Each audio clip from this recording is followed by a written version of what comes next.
Ladies and gentlemen, boys and girls, hello and welcome to the hottest show in all the globe, the Welch Report with me, young Luke Welch. Make some noise, clap it up, get excited wherever you are. We are back with another action-packed show for you today, covering the world of boxing and beyond. Oh yes indeed, we got an action-packed show. We got a lot of stuff to discuss in the NBA as well as in the boxing realm. Like with Canelo versus Crawford, is Crawford built for Canelo? But this is a different type of question in terms of what I mean by is Crawford built for Canelo might not be exactly what you think. As well as in the world of the NBA, with LeBron going on a tear against all of NBA media, some of the biggest names that we know on our television sets and in the social media landscape, all of a sudden a war has essentially reached its zenith between player and pundit. We gotta talk about it all because, hey, I'm a part of it too. And there is some fighting to be involved with that as well. There's some physical altercations. So we're gonna talk about that as well. All that and much more on this show. Oh, and don't forget, at the sound of the bell, we're gonna have the championship round. Yes, indeed. And we're gonna start it sooner rather than later. Let the world be able to see, or rather, let the world be able to say what they want to say on the show. Yes, indeed. Again, we're gonna start the championship rounds a little bit earlier. Didn't I say yesterday we're gonna have more time for you all to make the show your own, have a more fan-driven experience, and depending on how the fans react, hey, that's going to be how long this show is. Again, I'm a little bit winded, a little bit tired, still doing all my prep and readiness, absolutely. But, got to take some time to give you all an opportunity to voice your opinion more fervently. We're thinking about wanting to do this. Also, this is a little bit of a teaser for one of the bigger goals that we got for the show. But regardless of which, thank you for tuning in. Thank you for listening. And please, if you're listening over any podcasting platform, thank you very much. Rate us 5 stars there. And if you're listening and watching right here on YouTube, leave a like on the video right now. Go ahead, comment your thoughts and opinions in the chat below as well as after the video. Subscribe to the channel if you haven't already, and share the show with everybody that you know, so we can keep on building up this empire of a community together. Yes, indeed, we're growing and flourishing, and it's all thanks to you and your support, no question about it. But with all that being said, we got a jam-packed show. We got stuff to talk about. So without further ado, since we are, I don't even think we're going to talk about, we might not even talk about boxing, first and foremost. I'm being completely honest with how the media airways have been genuinely brewing and going through. We just may have to talk about the NBA before we discuss anything else. Normally, we talk about boxing first and foremost to lead off the show, but I promise you, I think this is a time where, we're going to have to deviate a little bit. We're going to have to deviate a little bit before we get to boxing. We still going to cover Crawford and Canelo. But first things first, with the media landscape, we got to talk about basketball. But you know what, might as well, since we're talking about sports as a whole, hey, this is a boxing boxing relative show. Might as well do it anyway. It's time to step into the ring. Hey, We ain't talking about boxing first, but doggone it, it's still time to talk. This is my domain. This is my squared circle. Doggone it. Everything we do is a fight, and we love to fight, absolutely. So we appreciate you tuning in. But we're going to talk about the NBA in this first segment of the show. Yes, indeed, and we have to talk about the absolute barn burner of a firestorm that's been brewing with LeBron versus the media. Yes, indeed. My gosh, ladies and gentlemen, this has turned into one of the biggest bouts of the year.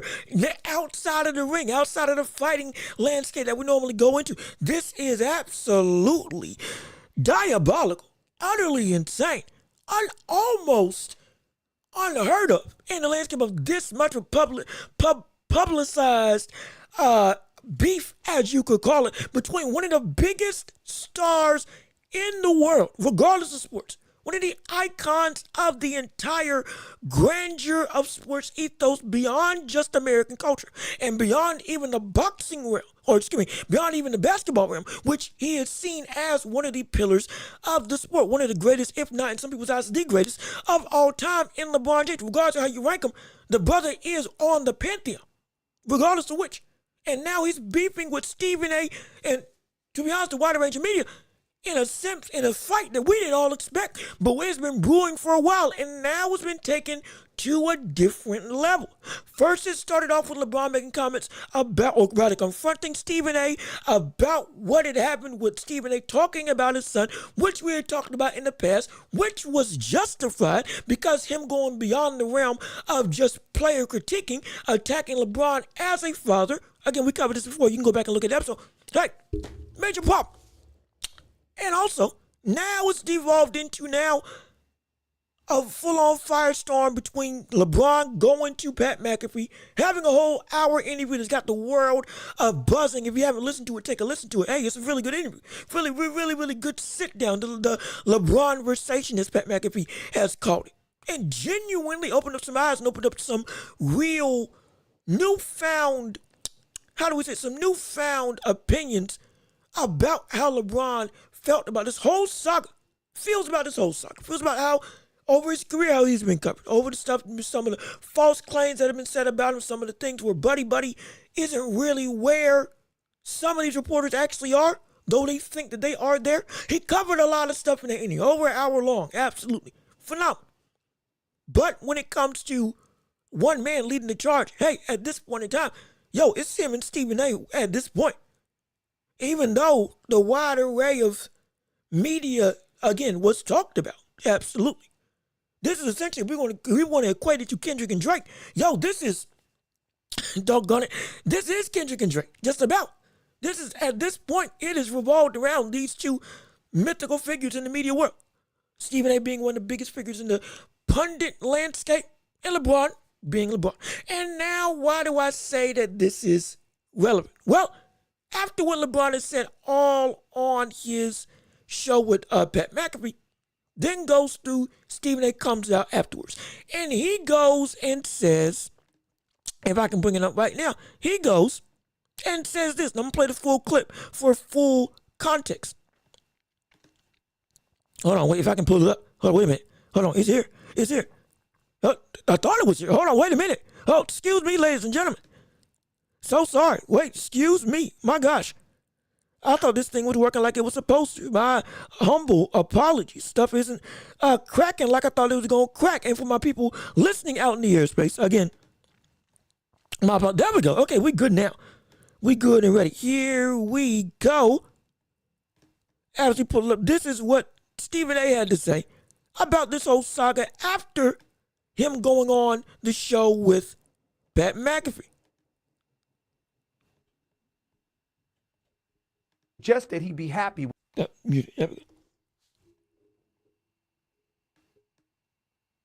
Still me? Good gosh, hold on, wait a minute.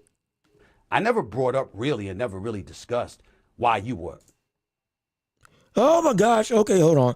Wait a minute. There we go, okay, here we go. Things that I haven't brought up. I suggest that he be happy with the things that I haven't brought up. I never brought up really and never really discussed why you were not at Kobe Bryant's memorial service. I never really brought up or discussed why you did not attend Dwayne Wade's Hall of Fame induction when that man was directly responsible for you capturing a championship for the first time in your career. I brought up none of that. I didn't bring up the fact that even though when people had asked, you had alluded to what had happened tragically to your son, and thank God he's okay with his heart condition. I didn't bring up the fact that even though you couldn't go to the Hall of Fame induction of Dwayne Wade weeks earlier, you were out of the country on business. I didn't bring that up. That's your personal business, okay? But the fact is, you wasn't at the Hall of Fame induction of a brother that's going to drastically assist to you being a Hall of Famer because he helped you become the champion that you are, and he was a big brother to you. I brought up none of these things. But LeBron James, at the end of the day, wants to come at me, and he's walking around pouting. Why would he be pouting? The man is 22. He is universally recognized as the Mount Rushmore of basketball. He is unquestionably one of the greatest players to have ever played basketball. I have him top 2. Stab me in the chest. Crucify me. Throw me in jail. Of the thousands upon thousands of players who have played in NBA history, I have this man number 2 overall in the history of basketball, despite Kareem Abdul-Jabbar being a 19-time All-Star, a 6-time champion, a 6-time league MVP. It was the greatest, the most trusted move, offensive move in NBA history with the skyhook. I still had him ahead of Kareem Abdul-Jabbar. It's not enough. So much so that you go this route. It's very unfortunate that he has done this. It's very unfortunate that he has tried to ostracize me amongst the NBA community and the sports world and beyond, talking about how I talk about I'm pooping on the players and all of this other stuff. They don't bring up all the time we praise the players. I applaud them when they win.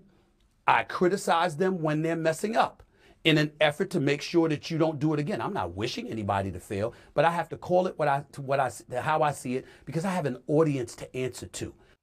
Now, see, with this clip, you have to understand, this is not a situation where make sure I get my words right because I don't want to misspeak. Again, this is him on First Take today, talking through all of this in response to what Stephen A. had said with Pat McAfee. Now, actually, I'll bring that other clip up later on, but what I'm trying to get at is, that clip was in response to what LeBron said. But the issue with Stephen A., the issue also with Kendrick Perkins, who, mind you, also had something to say about this whole situation. In fact, I'll play a clip of that right now for you to be able to hear because I want you to get the full scope of what the again, it's not every media, but what media, the loudest in media now are going in talking about the likes of what LeBron has said. And I'm going to address it, but I want you to get a full picture. So I'm going to play it right now for you to be able to have an opportunity to understand really what's going on. Let me pull it up for you right now. And for those of you who are listening, this is now Kendrick Perkins, also on that same show this morning in response to what LeBron has said on the Pat McAfee show in an hour-long interview. LeBron James needs to stop. He needs to stop. I'm so sick of him with this, how the league is covered, because he wanted to be covered a certain way that he wants it to be covered. See, again, this is what it comes down to with LeBron. And I'm a big LeBron fan. I've been knowing LeBron since 1998, literally, 1998. The problem that I have is, one, everything that comes out of LeBron James' mouth ain't the damn gospel. Number two, we're in 2025. It's a different era.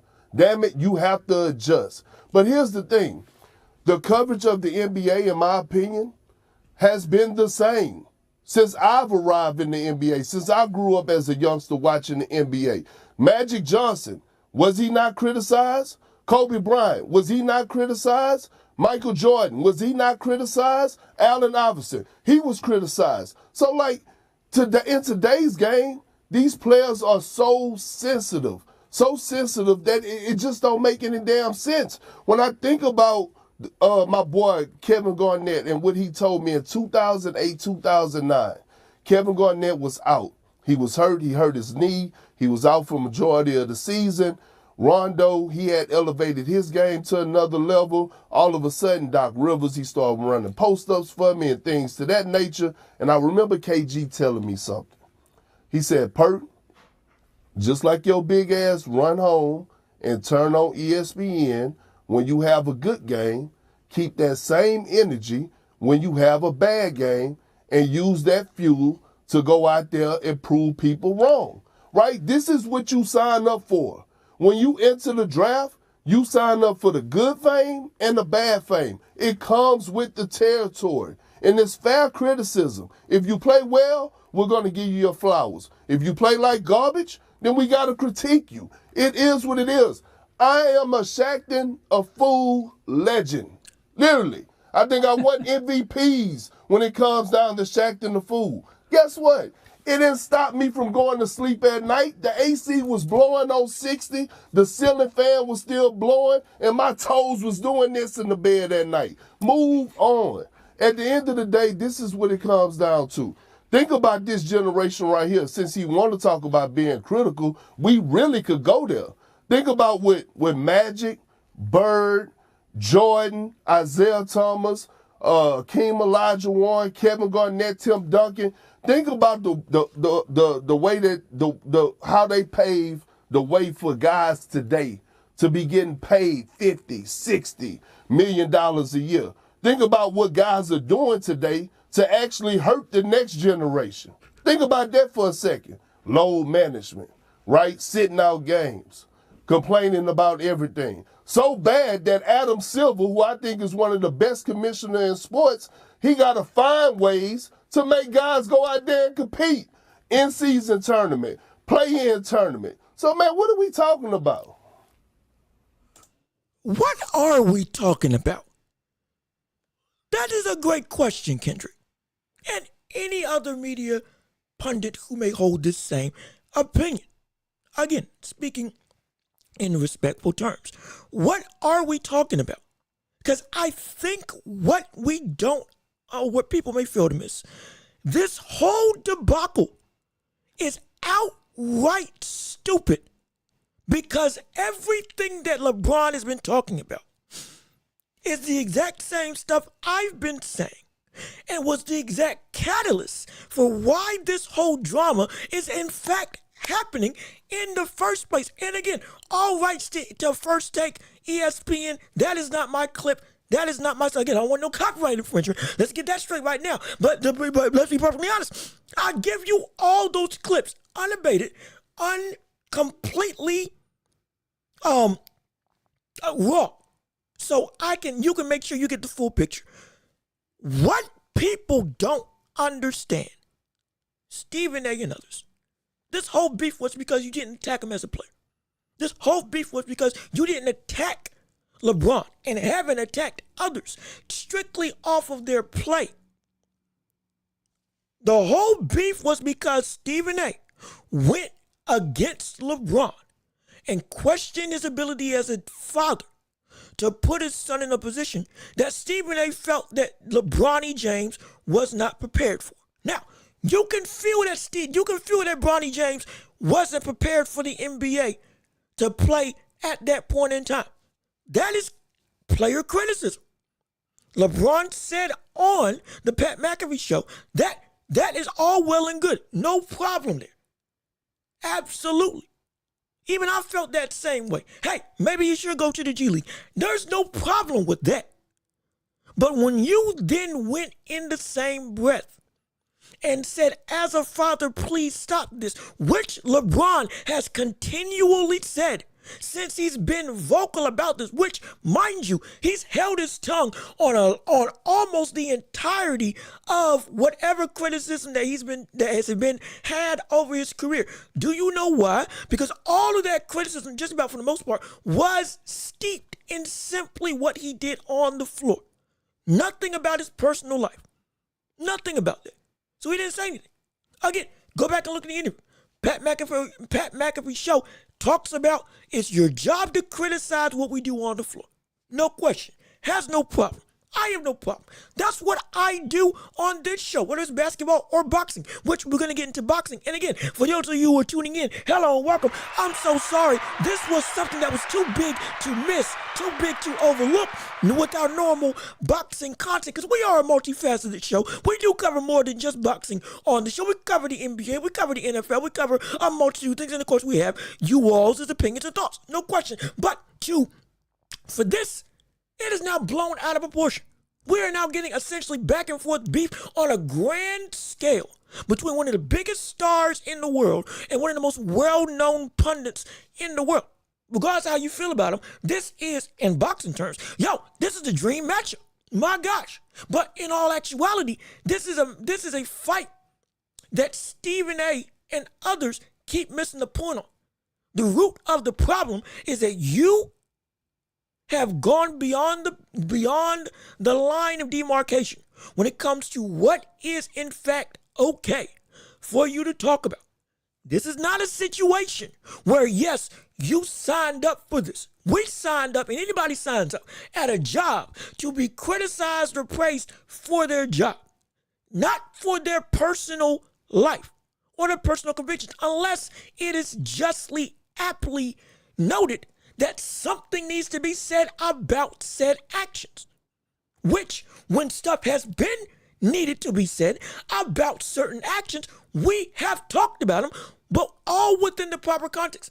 When you attack LeBron as a father, you go beyond the pale of now you're going and not criticizing him just as a player. That's where LeBron had a problem. That's where many of these players have a problem with. That's where a lot of this stuff now coming out with the player empowerment era. Now a lot of people are using their voice, including LeBron and others, to go and say, nah, that ain't right. Because it isn't right. And it shouldn't be right. And Stephen A. is playing a victim in a game where the brother, he's acting like he got punched as if he didn't throw the first punch. And others are missing the point that this isn't about basketball. This isn't about basketball when it comes to what the issue is. This ain't about basketball when it comes to the problem that LeBron and other players, I'll say myself included, has when it comes to discussing the landscape of the NBA or sports as a whole. When you disrespect and outright question who you are, who I am, as a father, as a parent, as something completely separate from the game. Now you're crossing the line that, we got an issue. We got a problem. We got to go and stand up. We got some stuff to figure out. And all that talk that he was talking about and others didn't say that in the court. Didn't say that when LeBron was in front of him. A lot of this stuff. Again, I'm not trying to ride anybody. But we got to keep it fair. We know what happened. And if anything, also understand this was a brother who let me make sure I got it right. The other reason why I can say that this is a topic for this show with how we normally revolve around talking about stuff on this show. Let's not, if I can bring up the clip. Yeah, here we go. Let's not forget what Stephen A. also said when it came to talking to LeBron directly in that whole interaction between each other. And I'll show it to you right now.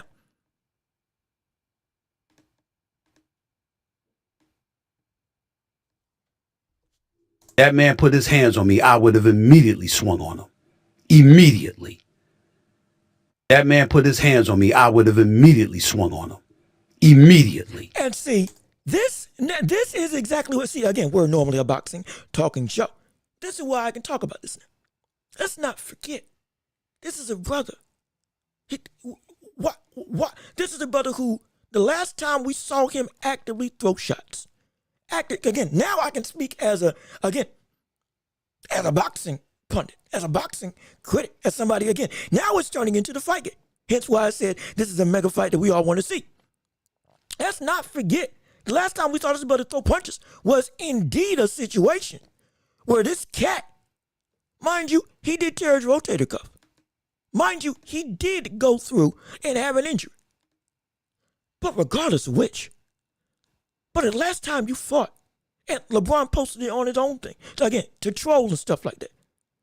But the last time that you fought, that we saw that you could actually throw hands, this was you.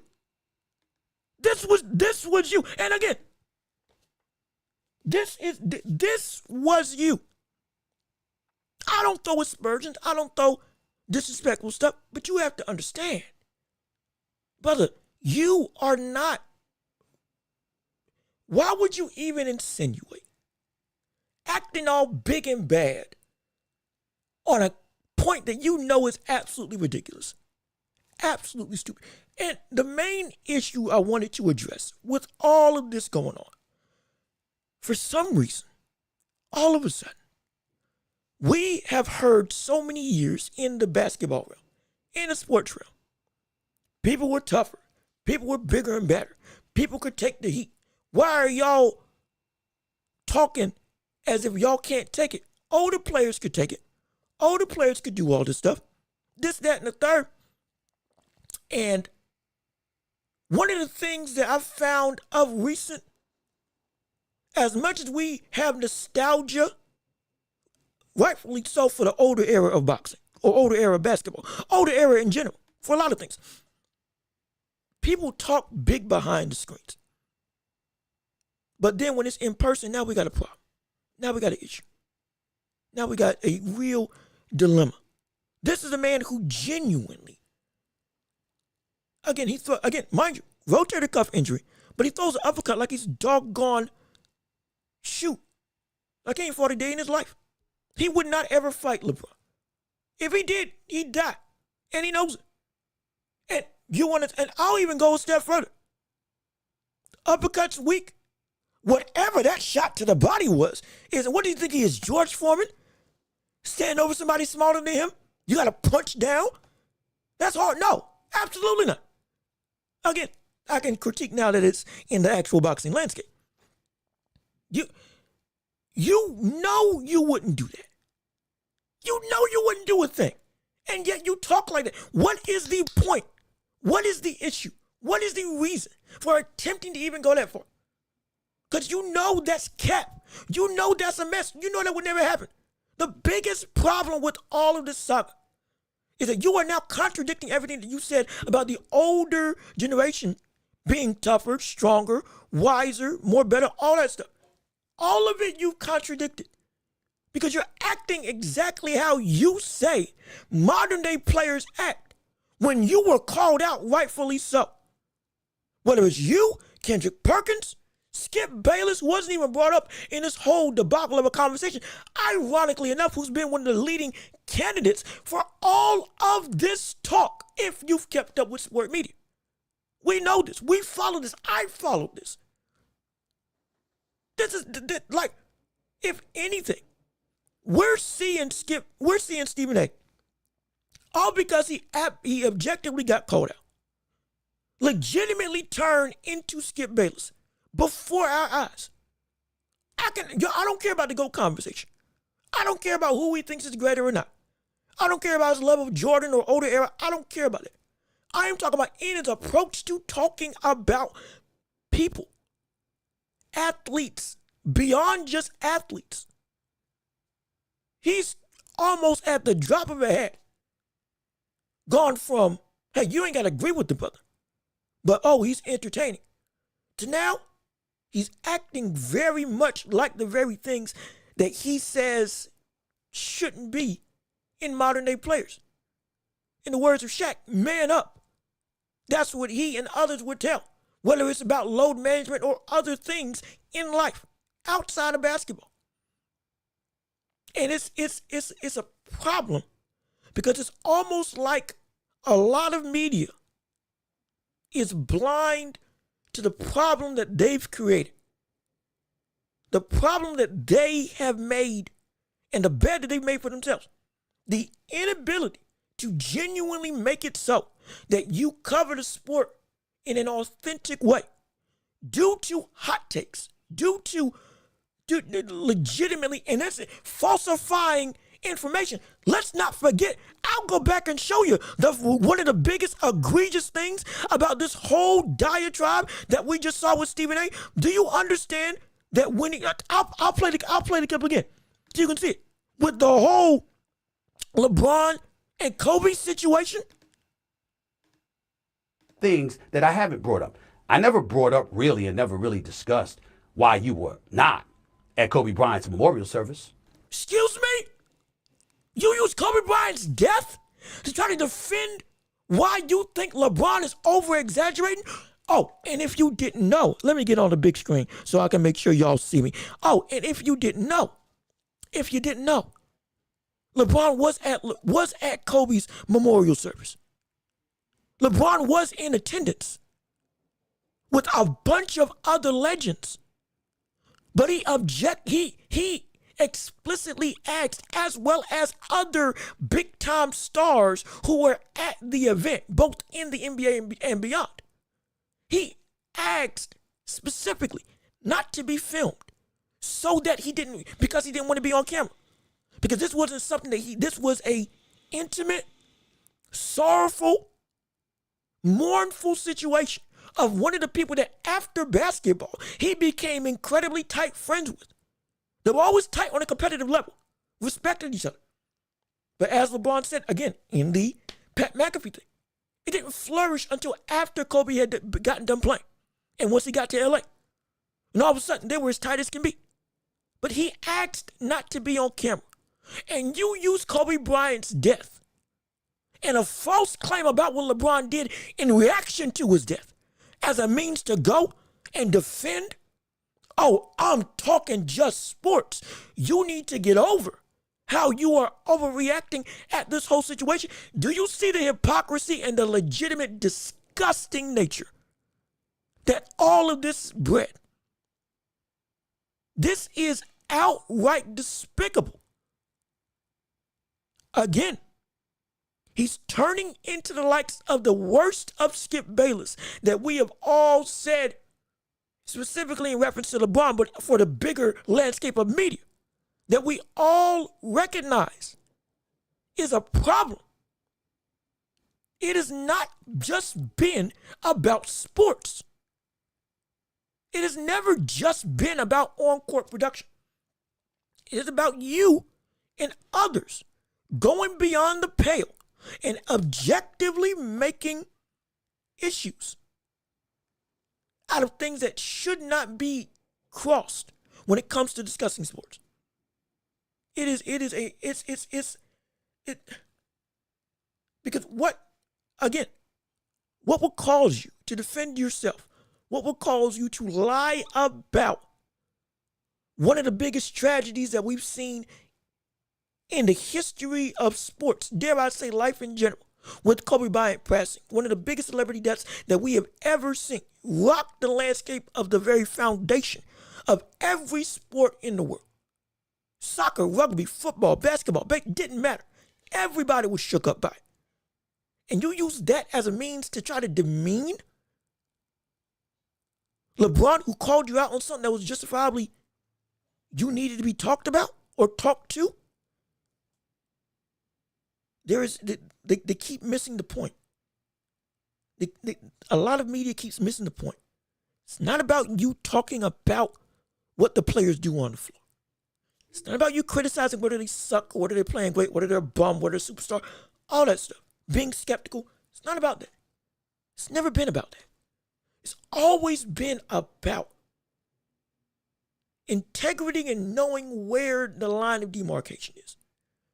And understanding that when you have a seat at this table where you have influence to reach the masses, you have or should have an obligation to keep the integrity, not just of what you talk about, but also understand that there is a disclosed and undisclosed sentiment that you have also called out other reporters that when they crossed, it's a problem.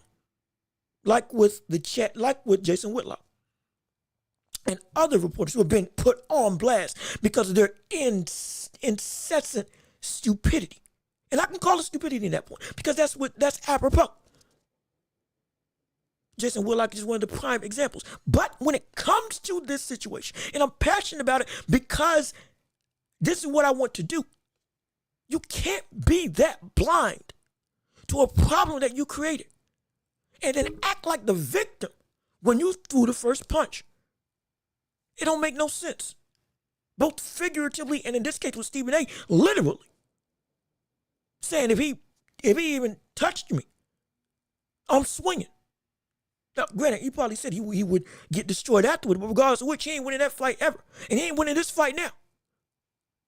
And it's a major problem of a underlying issue that's been around in the sports world longer than I've been alive, but exacerbated due to social media and the greater landscape of wide-reaching audiences. When people get called out on stuff knowing that they were wrong, apologizing doesn't seem to be an option, but instead playing as if there's nothing. Oh, why are you getting so sensitive? We're not getting sensitive, but it was standing up because we have pride. We have respect. We know when you messed up. It's different if it's like, oh, y'all are just, we're harping on Anthony Davis. We're harping on who wants to be the face of the league. All that stuff, that's different. This ain't one of those times. This is just a big mirror that finally the world's been able to show, hey, but you are a product of your own made environment. You are a product of your own ecosystem. The very reactions and responses that we're getting from every single player and fans around the league is because of an environment that you made that slowly but surely over time got stripped away from what it was supposed to be. Little by little. Personal life of players, personal life of celebrities, personal life when talking about them and their greatness, crossing a line and a barrier that you have no business crossing, knowing that there's no reason for you to go there in the first place, attacking people with points, and in this case, death, that was indeed just one, an outright lie, and two, only used to try to hurt a player. Not criticize, hurt. There's a difference. That's the root of this problem. It's a reckoning for a lot of the media world. This big fight that we're seeing now, many players have been feeling the same way. Many athletes have been feeling the same way. Boxers, soccer players, football players, doesn't matter. Many of them have been feeling the same way and see what this underbelly of sport media, what really happens. Many fans don't see it because, they're not privy to it, but it happens a lot. And it's an issue because it's not what it's supposed to be. Now it's been exposed with two of the biggest, essentially, heavyweights going at it in their respective fields, which, again, my gosh, the chaos. And it's got us talking about it. But it's a problem nonetheless. Because you can't call sensitivity, and then when you get called out on stuff that you messed up on, now you're saying, we're overreacting. No, that ain't how it works.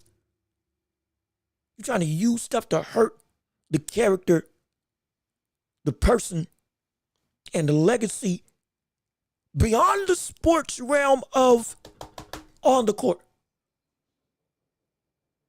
Again, stuff like Jason Whitlock, Skip Bayless, and other reporters have done in the past that we've watched over the years. It's a problem. I'm telling you, it's a problem. And I can't stand it. I really can't stand it. I just want to take some time to talk about it because I know it's a big issue. We can't get over it. We can't overlook it. It's going to be here, so doggone it. Whether you agree or disagree, I have to say it because I feel like because I'm in this media space, trying to be as objective as possible, it's my responsibility to make sure that I'm calling out on stuff that needs to be called out on. You can disagree, perfectly fine. I understand. I'm not trying to fight, argue. Hey, but it would be a disservice to you all to not have something on my end. Though I may be small, absolutely. I may mean nothing in the grand scheme of this whole rivalry, this whole debacle. And you may disagree, which is completely okay. But it does not mean that something shouldn't be said. There's no accountability. There is no line of demarcation. There's a seemingly victim-like mentality when you were the one that threw the punch and now got hit back, proverbially. And now if you actually want to hit back, I'd love to see what would happen. But regardless of which, it is an issue that this is a light on the underbelly of a lot of media in the sports world that genuinely doesn't get looked at, but has been bubbling up as a problem. Aside from LeBron, and aside from the biggest stars as a whole. Now it's just on vast public display for the worst of the worst. And there's even worse than this, ironically enough. Again, not trying to ride for LeBron or just hate on Stephen A. I don't do that. But I'd be remiss if I didn't say when something, I don't care how big you are. Like I said, when it comes to boxing, I don't care how big you are in the boxing world. I don't care how big you are in the sports world. Nobody is above critique. And nobody is above getting called out in the sense of when something needs to be said, but not going beyond the line of demarcation. An unspoken rule. A spoken rule in many cases. Again, LeBron brought it up on the Pat McAfee show. You don't see them saying any stuff with Vernon Maxwell. You don't see him saying any of this stuff with Charles Oakley, the other enforcers. During that gambling problems and all that stuff. You didn't see them talking about that as using that to disgrace the name of the player. You didn't see that. At least not to this objective degree. Especially when you're in a position of this higher power, like with Stephen A and others. There's telling you, there's a shift that is a problem. At least I see it as a problem for me. But again, my gosh, I have been talking my head off. Y'all are here for boxing. I went on a tangent. I wasn't trying, I was just trying to state my piece. I do apologize if it went over long. Again, we are fun and exciting. All that stuff, no question about it. But my gosh, good gosh. Wait a minute. Y'all been commenting like that? Wait a second. Wait a minute. Hold on a second.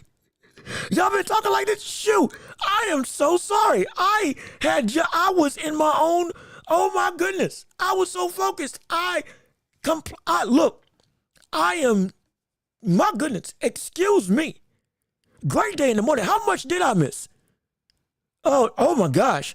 Okay, hold on. Let me start saying hi to some people. Yo, how you doing? Miss Queen, good to see you. Thanks for tuning in. I'm so sorry you were first. I apologize so much. I apologize so much for missing your comments, for missing your talk. Excuse me, my gosh, please, Your Holiness, I am so sorry. I did not mean to overlook you. Please, excuse me. Oh gosh, let's see. Jokes, how you doing? Good to see you. Thanks for tuning in to the show, no question about it. And it's again, you all don't have to agree. I completely understand, but I'll be remiss if I didn't say my piece on the matter. Even if you don't agree, I completely get it. But hey, I'm unapologetic. I ain't trying to fight, ain't trying to go amiss, but this feels wrong. And it would be remiss if I didn't call out something that feels objectively wrong. And so, yeah, but my gosh, we have been, great day. Oh my gosh, Jose Chavez, hold on, how you doing? Good to see you, bringing up everybody's name. Who else did I miss? S. Cotton, what's good with you? How you doing? Thanks for tuning in, thanks to the show. Again, some of y'all think, jokey jokes, you think I'm bugging. Cotton, you think I'm right. Hey, I appreciate it, it's all well and good. Again, I'm not trying to cause any argument, but I don't want, for my own personal thing, I don't want to be remiss to overlook something so big, so legitimately problematic. It's something I've had a problem with for a long time when it comes to this type of covering of the sport. But my gosh, but shoot, let me see. Hold on. Trip G, how you doing? Good to see you. Thanks for tuning in. I might miss some people, honestly enough. I ain't trying to miss somebody, but we got a show to do, and I ain't not trying to go over time. But I remember Stephen A saying he be at all the games if anyone has a problem and can't pull up. So LeBron pulls up, and Stephen A changes his stance. Now he want people to pull and ask to meet him.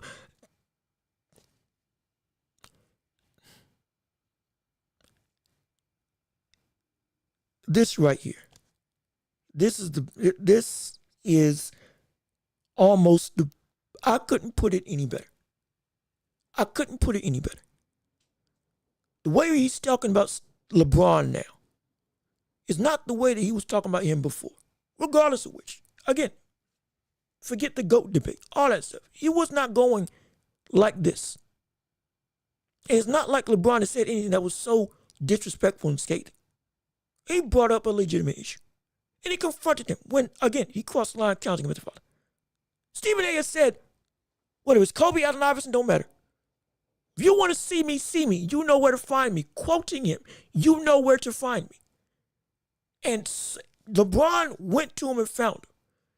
Kobe did the same thing to him at one point in time, and he praised him for it. And now LeBron did the exact same thing, and all of a sudden it is a tirade of, again, misaimed mess at a situation where, again, completely missed the point of LeBron and a wider array of NBA players and their problem with coverage of the sport that goes beyond the pale of just basketball. He said he wanted this.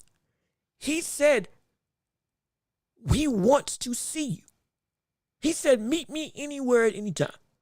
LeBron went and met him in the middle while he was down, in the middle of a game, while he was down to the Knicks and came back and won the game. He addressed Stephen A. directly. He said, Stephen A. also said, don't beat around the bush. Directly address him and say what you got to say. He did that. And then went on to beat the Pacers with a game winner. Yes, he didn't have a great game. 13-13, almost went scoreless, or almost only had 2 points for the whole of the game up until the third and fourth quarter. But yet the game winner directly happened. Something that, again, in the past, if that was a thing that happened with a reporter and a player like Jordan, it would have been praised in Kingdom Come. Part of the legacy. Oh, he's a dog. Oh, he's a killer. Oh, he beefed with somebody and directly went and won the next night when the team needed him most. There was a contradiction. And all of a sudden, this contradiction was brought out by perceived disrespect when in all actuality, it was legitimately, you got checked. And justifiably so, you got checked. And you deserve to be checked because of what you did that crossed the line. And since that's the case, you can't act like, oh, we, LeBron, other players have felt the same way about how you've covered them beyond the pale of just basketball. You can't say that all of a sudden now it is too beyond the pale. Now it's too far gone. Now you're overstepping the line. Why you got a problem with me? You can't do that. You can't do that because now you're acting like the people that in the NBA that you say you hate in the NBA. And we can't have that. We can't do that. Again, we don't do contradictions, not on this show. But again, we still got more to cover on this show. My gosh, I am so sorry for going through all this stuff. But we have to continue. My goodness, we got more time to talk. No problem at all. But we got to go because we got to go and address the world of, Canelo and Crawford. So now, hey, let's get back to the fight. Let's get back into the ring. The actual boxing segment of the show that we want to cover. Beyond all of that, let's talk about Canelo and Crawford. And specifically, is Crawford built for Canelo? Now, this is a question that goes beyond just, is he built to be able to fight him?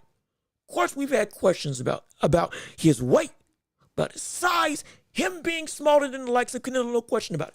We understand the disadvantages that are going to come into play when he does, in fact, go and fight the likes of Canelo.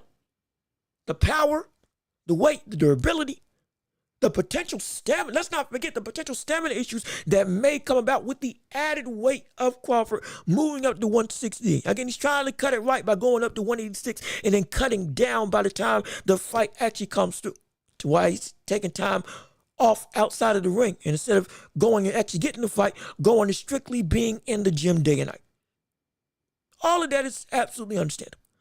But now, we got a bigger picture. When I say is Crawford built for Canelo, I'm not saying is he built to beat him. I am also, and by the way, Yes, rest in peace to George Foreman. We did a whole big breakdown on it yesterday, going over the life and career. Thank you so much. We appreciate it. We're going to miss you, George. Absolutely. There's going to be no other one like it. Also, wait a minute. Am I missing somebody? Jay Riggs, hold on. How you doing? Good to see you. I almost forgot to say what's up to you. I am so sorry. Again, we're trying to go through and genuinely say hi to everybody. Hopefully I'm not missing people. If I do miss you, I apologize. The kingdom come. Please don't take it as disrespect. We're just trying to move the show along. No one let's say hi to people. We are so sorry. But again, absolutely.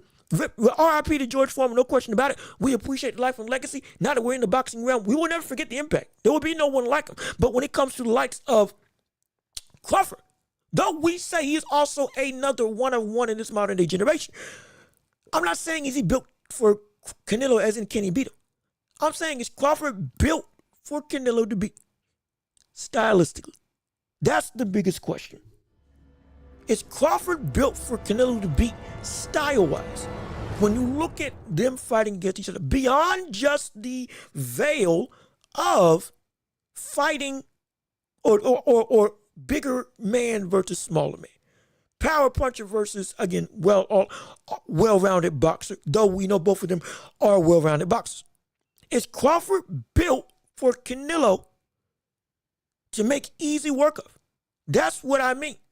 And I think the answer may be yes. And it's not because I'm saying Crawford's a bum or Crawford just has no chance. No, but it might be yes, genuinely. But let me see what you all have to say about it. Crawford got heart, and you can't measure that. No question about it.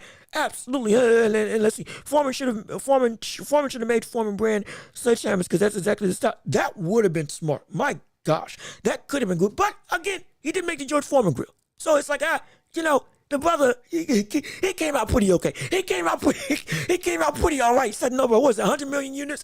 His generations are set for life. It's still selling. He probably got an uptick because after his death, he's set. I'm more than happy about that. No question. And again, we all love Foreman. We all respect Foreman. We're all going to miss Foreman. Absolutely. And beyond the power that we know Foreman was known for as a man, he was incredible. No question about it. But let's see, Crawford getting shot in the head and driving himself to the hospital does say a lot about it, about his grit. No question about it. And that may be the biggest thing that gets him beat. As crazy as it sounds. The heart, the grit, determination, that may be the very thing that gets Canelo beat. That gets Crawford beat. Though we know that can beat Canelo. That can also be the very thing that makes Crawford easy work for the likes of Canelo. And the reason why I say that is because when they fight, and I think Showbiz brought up this as a good point. If you go back and watch his show, I believe it was him that brought this up. Crawford is a dog. No question about it. Crawford's got that dog in him absolutely, unapologetically, unequivocally. He's got that dog in him more than anybody may realize. We just may be underestimating just how much grit and determination he has because in his career, seemingly he's been able to trounce everybody. But we know it. We see it on his heart and sleeve. But because of that same grit, and again, point to what Showbiz the Adult had brought up on his show, he looks to walk you down and bully you out, muscle you where you want him to go. Kell Brook, Amir Khan, Gamboa, he wants to be a dominating force. Sean Porter, when he turned it up, he wants to go and walk you down and beat you up. He did it against Majumov after chipping away. And then boom, then started walking forward. His best and most poignant ability is to fight like the bigger man, regardless of who he's up against. Did it against Ndongo, did it against Postal, did it against Errol Spence Jr. Literally shoved Errol Spence in the clinch and pushed him away when Errol Spence was the one that was supposed to be the bigger man. Walked and stalked and destroyed. That's what he does. Again, he's more nuanced than that, but again, he walked them down. When it comes to Canelo's style and Crawford's style is something that Crawford loves to have. Crawford loves a fight. Crawford loves a war. Crawford loves it, especially when you are right there. He don't got a problem with you being elusive. He don't got a problem with you walking, with you using the whole of the ring, with you being slick. He don't got a problem with that. But he loves the fight. He loves to go to war like Marvin Hagler. He loves that. That is part of his mentality. He loves to go and fight in the trenches. He's from the trenches. The brother wants the smoke. It's part of his DNA.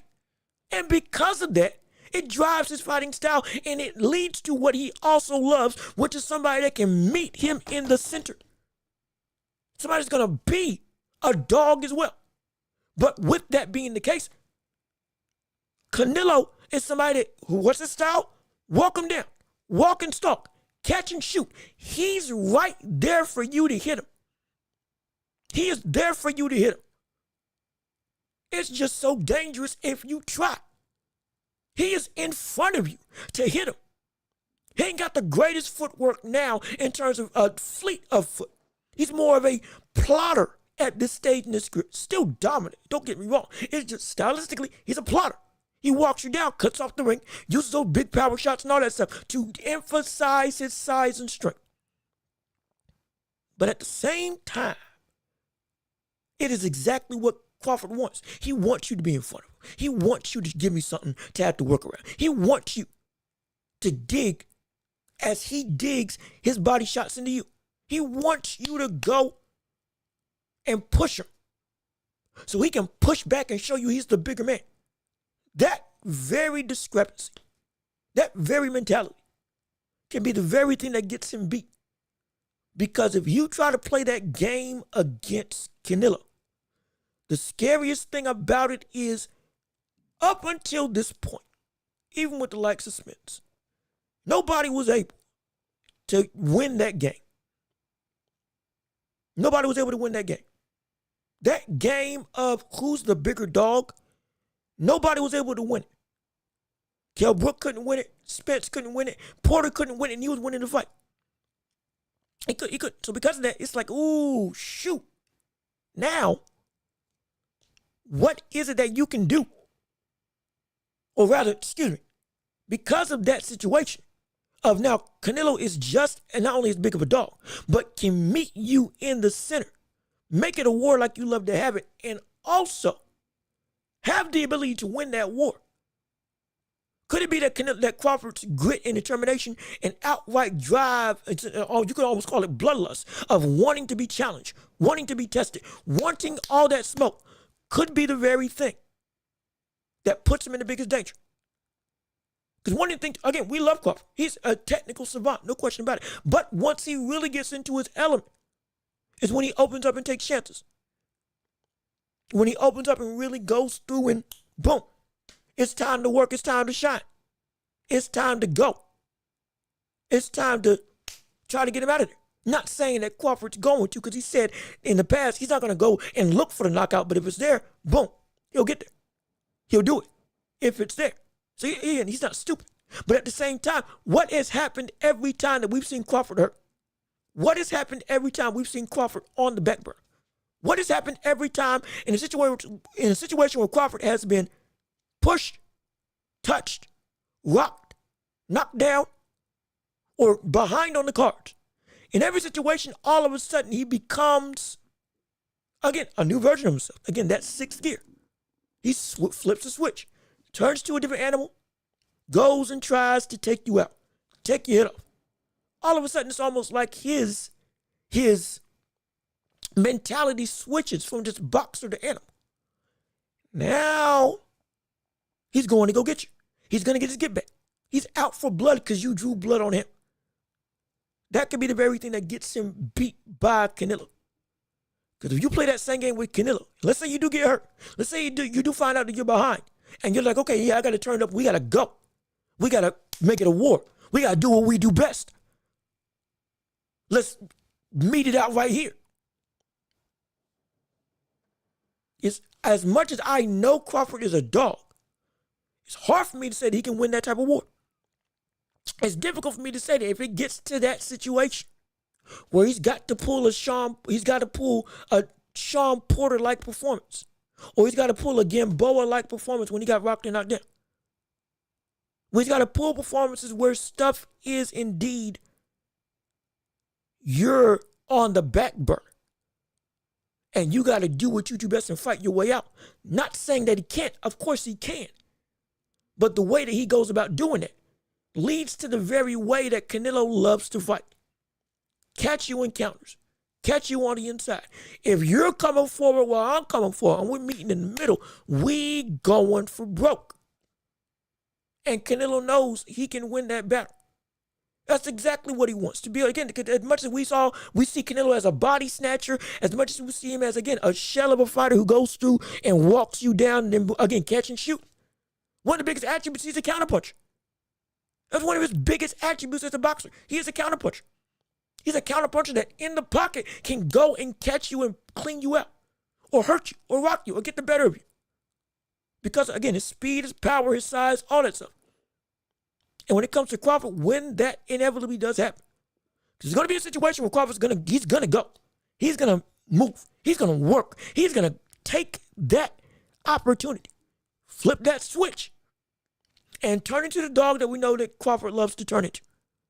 And fight just like that dog loves to fight, which is he's out for blood and it's wartime. That's a dangerous game when you're fighting against Canelo. Because Canelo is also a dog, and stylistically, that's exactly what Canelo wants you to do. Come in, get aggressive, see if you can find me. Go ahead, meet me in the pocket, meet me in the center. Let's go.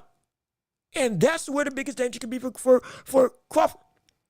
And that's why I think it may be to a detriment. And Crawford may be built for Canelo. Because as much boxing experience as he has, all the talent in the world, which he does, one of the 3 best boxers in the land, no question about it. Some would argue he's a better boxer than Canelo. Hey, we can have that debate.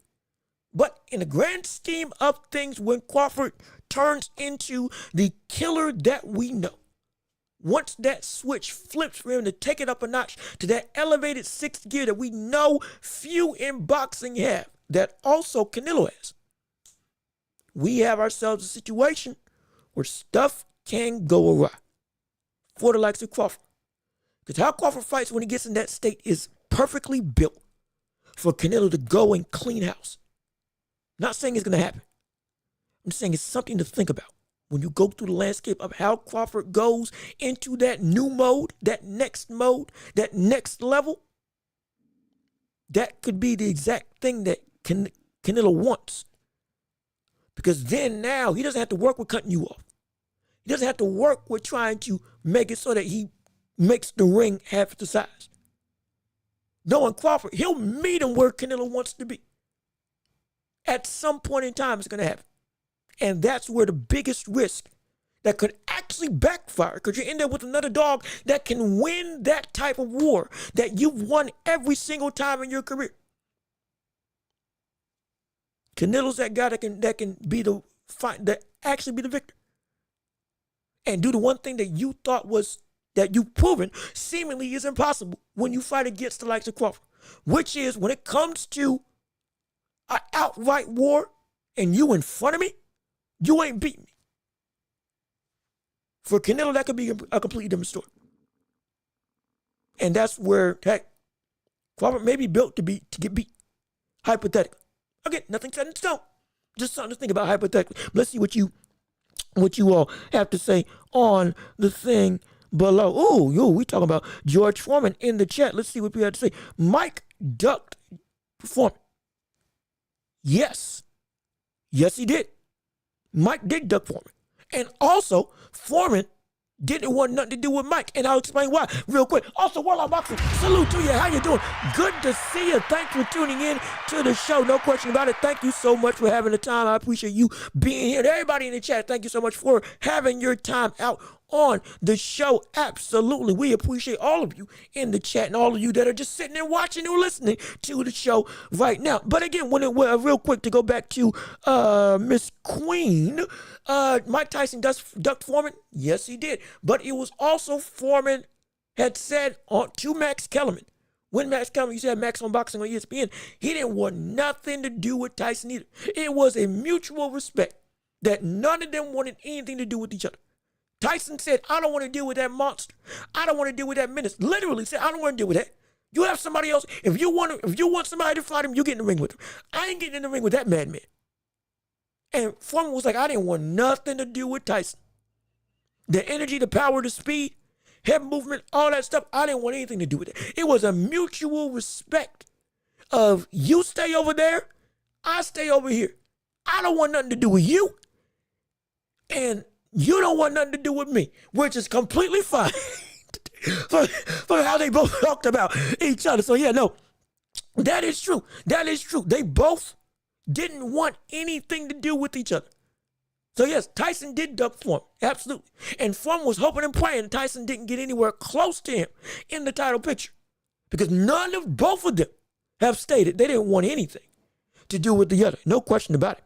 Listen, Foreman didn't need the sweet science. He had superpower with no effort throwing at his opponents. Now, he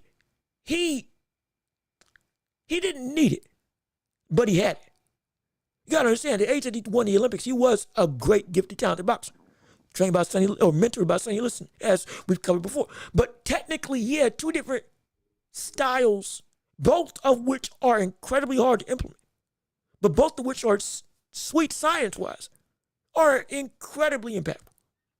The mummy style early, and then again, the cross guard turned by Archie Moore later on.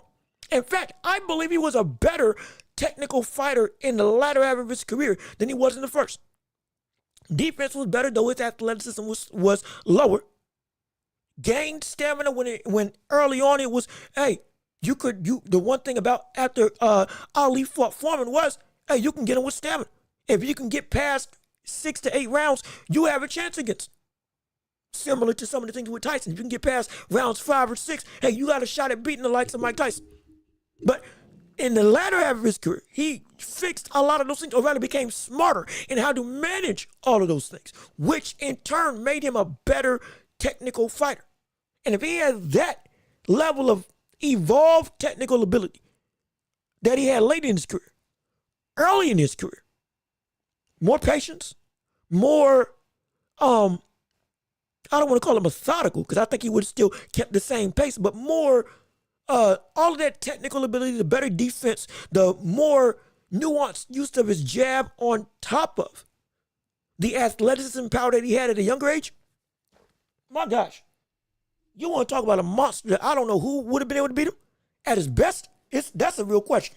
That's a real concern. That's a real concern. See what I'm taking something to drink. Got my smoothie today. Yeah, we eating healthy. Banana apple smoothie. Yes, indeed. We are trying to be better off, so we ain't doggone in a bad state trying to take everybody else now. Absolutely. It ain't always just coffee that we do in the morning. Foreman hold Mike with one arm and treat him like a baby. And again, Tyson, again, like I said, Tyson didn't want anything to do with him. And I promise you, Foreman has said he didn't want anything to do with the other one. Listen, Crawford seems like the type you're going to have to kill in the ring. Like when Floyd tore Mosley, you got to kill him. Yes, he is. No question about that. Absolutely. That's why we love him as a fighter. As I'm imagining Foreman in a lab coat with goggles and written George Foreman grill. It's. I think he actually told a story.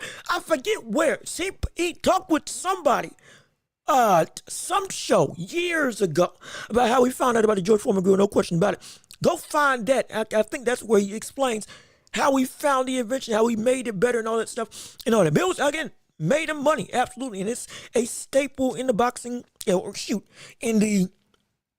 honestly, in culture. It's a cultural staple. At least here in the States, it's incredible. No question. Al Booger, what's good with that? Happy to see you. Thanks for tuning in to the show.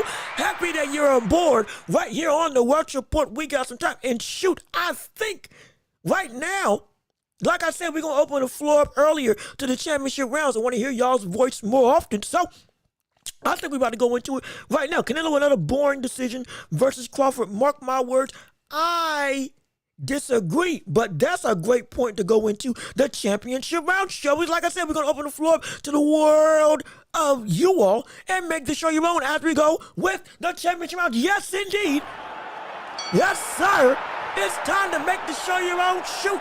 We're doing it earlier. Like I said at the top of the hour, we are going to make it so that you have a bigger opportunity to voice your opinions, voice your thoughts, your conversations on everything that we've discussed or beyond, whether it's basketball, boxing, football, baseball. I don't really know a whole bunch about, so please excuse my ignorance on that matter. I'll discuss it to some degree, but I ain't going to know but so much, so bear with me now. But hey, video games, movies, sports, anything under the sun, if I can talk about it, hey, I'll be about it, no question. And we'll, hey, get it started. But with your comment talking about Canelo in another boring decision, I want to know from you all, do you all think that his fights in terms of Canelo are boring because they go to decision?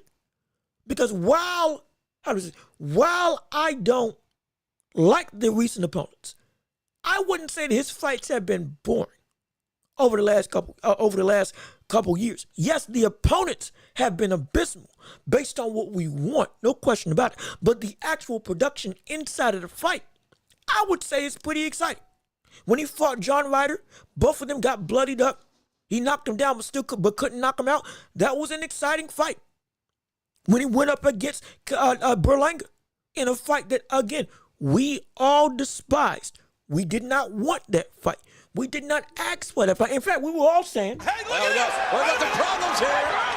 We got the problems here. That was our conversation. We were all saying we got a problem. Ladies and gentlemen, we do not want this in the slightest in the grand scheme of the boxing world, when all we wanted at that point in time was Benavidez and nobody else. And he deserved a shot.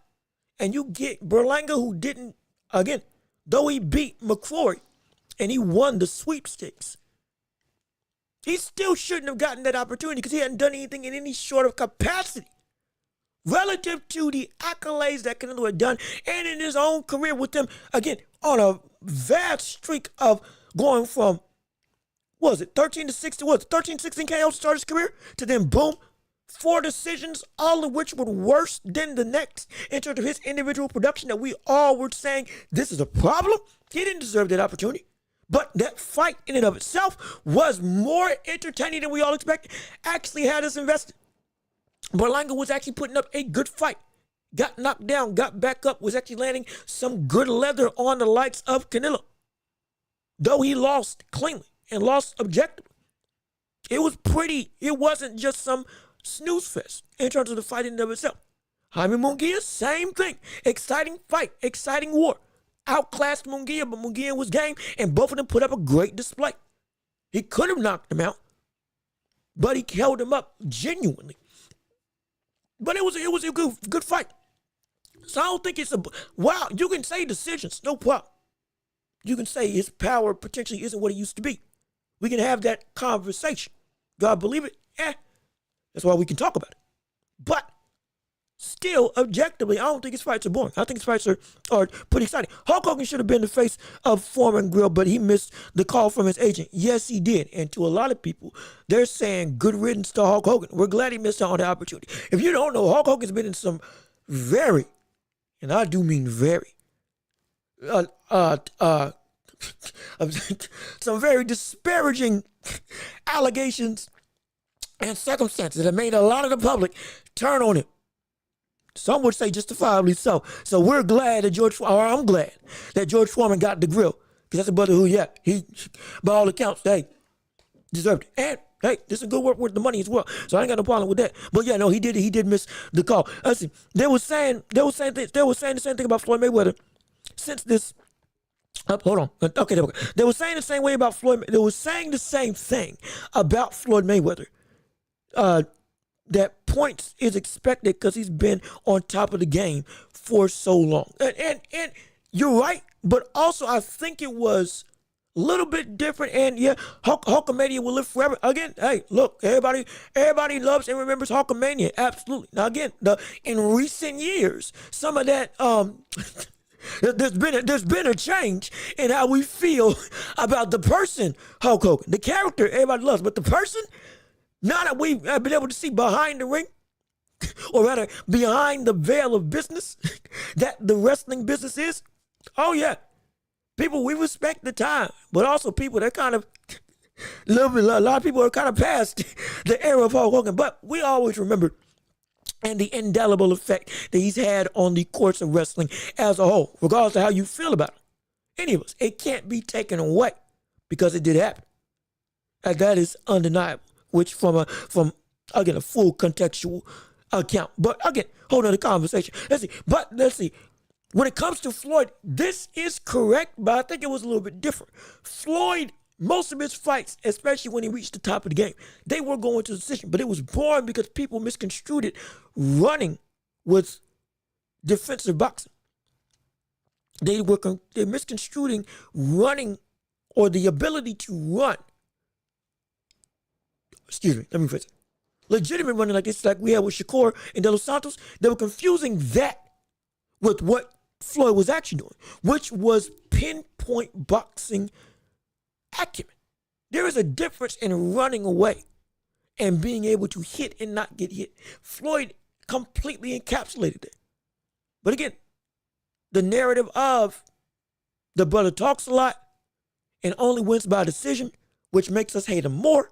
And then he talks like he's the baddest thing, but he ain't got no power, which makes us hate him more. And plus, a lot of people don't really understand the nuances in the boxing game, which make them hate Floyd more because they only perceived it as, oh, he's not doing anything, help to hurt.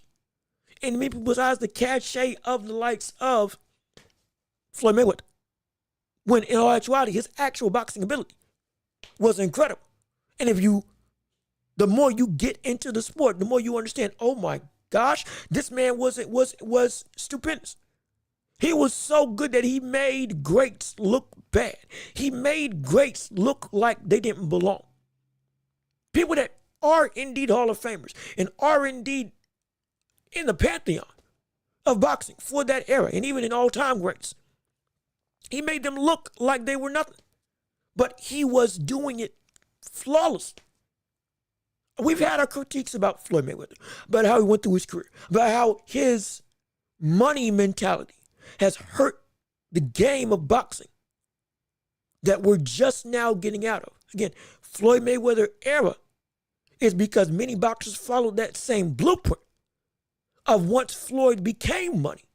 After he had reached the top and did the work as Pretty Boy, gone through the ranks of Hall of Famers of right and center. Diego Corrales, Gotti, Hatton, all of them, all that. After he had gone through the ringer, then switched to now being more business-minded with the persona and with the fighting style. Fighting style more so because of the brittle hands, but you get what I'm saying. All that people forget. Butter was a menace before. He was exciting by everybody's metric before. He was still exciting afterwards. It was just in a new framework that many people didn't appreciate. Hence why, to a lot of people, yeah, Floyd Mayweather was a boring fighter, but in actuality, that brother, he was a beautiful person to watch inside of the ring if you watch him fight. It was phenomenal. No question about that. And so, but let's see. I want Hollywood Hogan to be third man with Cena and Rock. I hope not. That brother is too old and he's getting booed out the building, not because we want to boo him as a character, as a person. Again, it's been a lot. And I haven't heard what Hulk Hogan do. Hulk Hogan did a lot of stuff.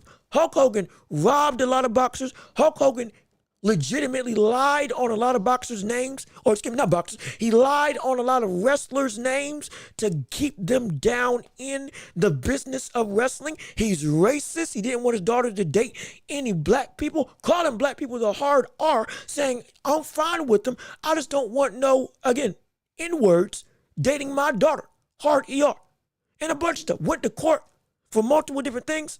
It's bad. And he's lied about just about every single major event in the wrestling business that he's been a part of.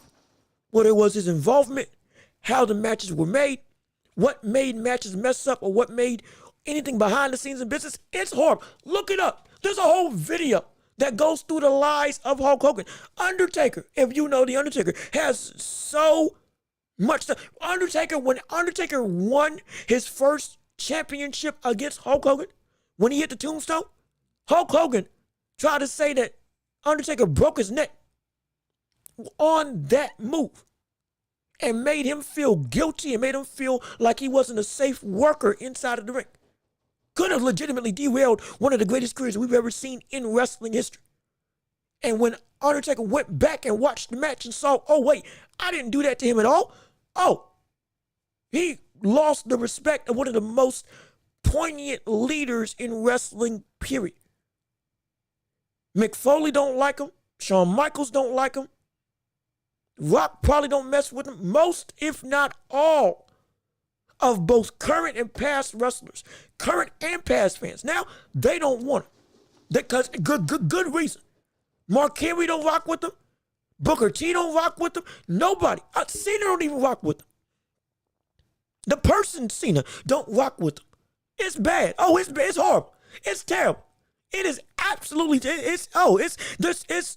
it's too much to go into. We'll be here all night. There are multiple documentaries. You can go on YouTube right now. Just look up the lives of Hulk Hogan on YouTube. There's two videos from the same person because it was a part 1 and a part 2 because there was so much. And there's hour to 2 hour long documentaries for free made by bigger YouTubers that go through all of that. It's bad, man. Oh, it's bad. When you find out, it's bad. I'm telling you. Yo, Sergey, how you doing? What's up with the good to see you? Thanks for tuning into the show. Absolutely. Again, this is the championship rounds. We can talk about anything and everything you have to discuss, whether it's boxing, basketball, or beyond. We have no issue with. Have your conversation, have our talks. We only, an hour 22 into the show. Normally we go, 2 hours? We got some time. I'm here for it. I'm all here for it. No question about it. Yeah, Flo was all about the points. Yes, he was, Lebron, because, again, he couldn't get knockouts. If he could knock you out, he would. But, hey, the brother was he was a skilled technician, one of the greatest defensive boxers ever. To be able to win like he did without any power against some of the biggest hitters of his era, you can't take that away. You can't. You really can't. That's the thing. See, and Al Buga, he said it best. He's basically he's been a terrible human being to a lot of people. It is messy. It is very, very messy. Listen, Floyd became all the other points in and out. Yes, he did, no question about it. Yep, and the tape drama that came out, that was, I wish I didn't know about that. I'll be completely honest, but again, I wish I didn't know about that part of this whole saga, but regardless of which, I don't see the racism there. Now, excuse me, sir. Excuse me. You don't see the racism in, I don't want my daughter to date, not black people. Hard ER words. Hard N words. You don't see the racism in that? There may be some introspection that needs to be done. Please. Because I feel like that is a genuine problem. And that can be, that's a slippery slope. And we don't condone racism, sexism, any sort of isms here. We respect everybody. We keep everybody on the same path. We're trying to better the wide array of sports and beyond. We don't bring in any sort of racial tension or anything else like that. And we don't want to have that as a means to potentially cultivate an audience that is built or okay with those types of sentiments. We're going to make that disclaimer right now. Made it in the past, making it now, just so people understand. And there is a line that if it does get crossed, we're going to have to deal with some things, regardless of which. But again, just to put that out there, we don't condone any facts of racism or any sort of other isms that are objectively and wholeheartedly wrong and rooted in terrible sentiments, mentalities, and outright just dumb types of thought processes to have. Just so you understand, we don't do that here. We don't do it when we cover boxing, cover the NBA, when we cover life in general. We don't do that here. Just so you know. But regardless of which, Justin Kemp, how you doing? Good to see you. Thanks for tuning into the show. Appreciate you coming aboard. Absolutely glad that you coming through. We are in the championship rounds right now. We would love to have your thoughts and opinions on whatever you want to discuss in the boxing or sports world. Whether it's the NBA, whether you want to piggyback around to your thoughts on the whole Stephen A. drama that we've had with LeBron and the wider media discourse that's going through without media covers players. Or just want to talk about the NBA Finals. Who do you think is going to win? Do you think it's going to be an upset with the likes of the Warriors taking out one of the top seeds in the Western Conference? Or do you want to talk about boxing? Do you want to talk about Tank Davis? Do you want to talk about Keyshawn Davis and potentially having another fight set up with a very dangerous opponent in Edwin De Los Santos? In fact, there may be something we can talk about here regardless of which. But all of that and more can we talk about right here on the championship rounds of this Welch Report. We're all excited. We got about an hour. Just about that we can go through and say anything and everything. Now I'm all for it, no question about it. And also if I just feel I need to end it early, hey, I'll just end it early. Because and if you would, please leave a like on the stream. If you haven't already, get the likes up if you would. We had about 10, 11 people. Now we got about 6 or 7. It's all great. It's all well and good. We appreciate everybody that's been here. Leave a like on the stream just to help get the algorithm, get more people invested, involved, enthralled in the hottest show in all the globe, the Welch Report with me, Jean-Luc Welch, and this vast empire of a community that we are building together. It's all thanks to you and your support that we're even possibly able to be here with our 663, 664 subscribers. It is indeed incredible. From nothing to something, or at least a semblance of something. We appreciate everybody who comes in and tunes in. And hey, whether you like me or don't like me, as long as I'm entertaining, that's the biggest thing that we're worried about. We want to make your day, your afternoon, your morning better than ever. And so we appreciate you being here. No question about it. So please hit the like if you are here in the chat. But let's see. Judge a man by the content of the character, not by the color of the skin. Absolutely. That's what we aim to do. Again, we don't get into conversations, the one's better than the other, all that. So we don't do that. We've made that clear early on in this channel. We ain't bringing that in here, not on this community. We ain't having that. I don't want to talk about Tank. I live stream that last fight. So you saw the last fight with Tank and you saw the last fight with Tank and Lamont Roach. Now, were you rooting for Tank or were you rooting for Lamont? Because that would also depend on how you may feel about this whole saga and situation. And hey, him being tested ain't bad. Let's be perfectly honest. Gervonta Davis being tested is not bad at all. It's just what we've been asking for. We just wanted it against the people that were seen as deserving of the opportunity to do what we thought needed to be done, which is get a live body in the ring that was indeed built to push you to your limits as a boxer, because we know how great you are. It ended up coming in an unlikely hero in Lamont Roach, which now his stardom has came up, his respect has gone through the roof, his cachet as a fighter at this point in time, based on that performance, has everybody saying, okay, he is now one of the bigger threats in this whole division, which only adds to the greater landscape of competitive fervor that the wide array of boxing fans can have as anticipation for dream matches and mega fights on a more consistent basis. That's all we've been wanting for Tank and for the greater landscape of the sport.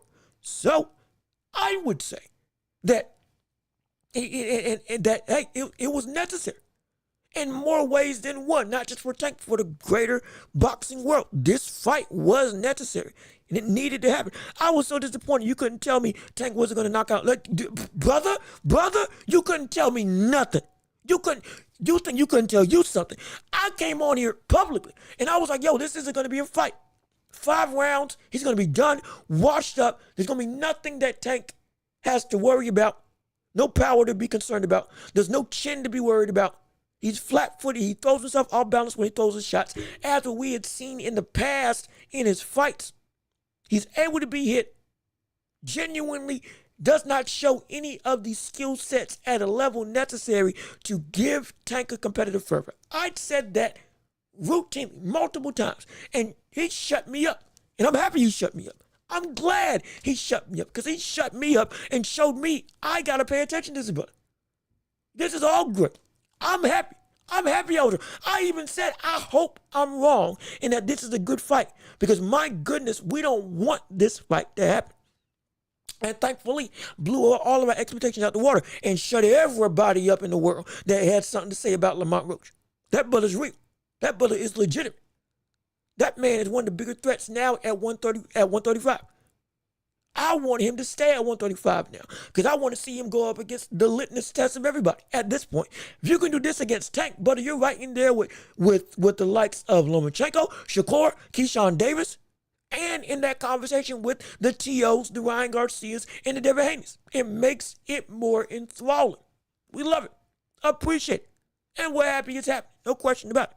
And so, but when we look at now with, actually, before, speaking of Keyshawn, which we just discussed about, how many, hold on, wait a minute, hold on, before I continue, too much going on in Tank's camp. Now, this, I'm trying to figure out. I can't speak as fervently on because I don't got the whole of the information. What I do know with him and with Tank, Calvin Ford and that whole corner, I believe Calvin Ford had some sort of medical issue that didn't allow for him to be able to go and train with Tank like he normally does. Hence why the other brother was in the midst to take over. And with that being the case, now we see that while I don't want to speculate. I don't have everything, but I don't know if it was just the medical issue that was keeping him out. And now there may be genuinely something more going on inside the camp within the relationships of Calvin Ford and that whole core team. I could be wrong. Again, that's just from recent stuff I've been reading and trying to delve into with people that are, in fact, close to that whole situation. Which, again, I'm not. Only get my sources. I'm trying to be as reputable as possible. So full disclaimer, this is not concrete. I don't know everything. Absolutely. But with newfound information, seems to be that something may be going amiss between the camp genuinely. Between Tank, Calvin Ford, and others. And that whole tightness of the camp at its roots may be something's going awry. And so, yeah, so I completely understand. But again, yeah, see, no Tank talk. We ain't got to talk about Tank. No problem. We can keep it. Again, I just wanted to bring it up. Wanted to see how he felt about Tank and that whole thing. This is my first time hearing Trip G talk about the likes of that. Completely fine. We can go away with it. We got Keyshawn Davis we can talk about, who's fighting Edwin De Los Santos. Let's not forget about that at all. Right now, they are in talks to be able to fight Edwin De Los Santos and Keyshawn Davis are in talks for Keyshawn to fight Edwin De Los Santos to defend his title that he won against Berinchik. I believe it was Dennis Berinchik, who he destroyed in about 4 rounds, which was phenomenal. Also, Justin Kemp, appreciate the kind words. Keep subscribing. Everybody, please keep subscribing. If you haven't subscribed already, please keep on hitting the like button if you would. I don't like doing plugs, but we got to do it to help keep the we can help this thing grow the best that it can be. So to get shameless plug aside, if you would, keep on subscribing and keep on sharing the show with everybody so they can get invested in what we got going on right here on the Welch Report on YouTube and on every podcasting platform here imaginable. But I appreciate it.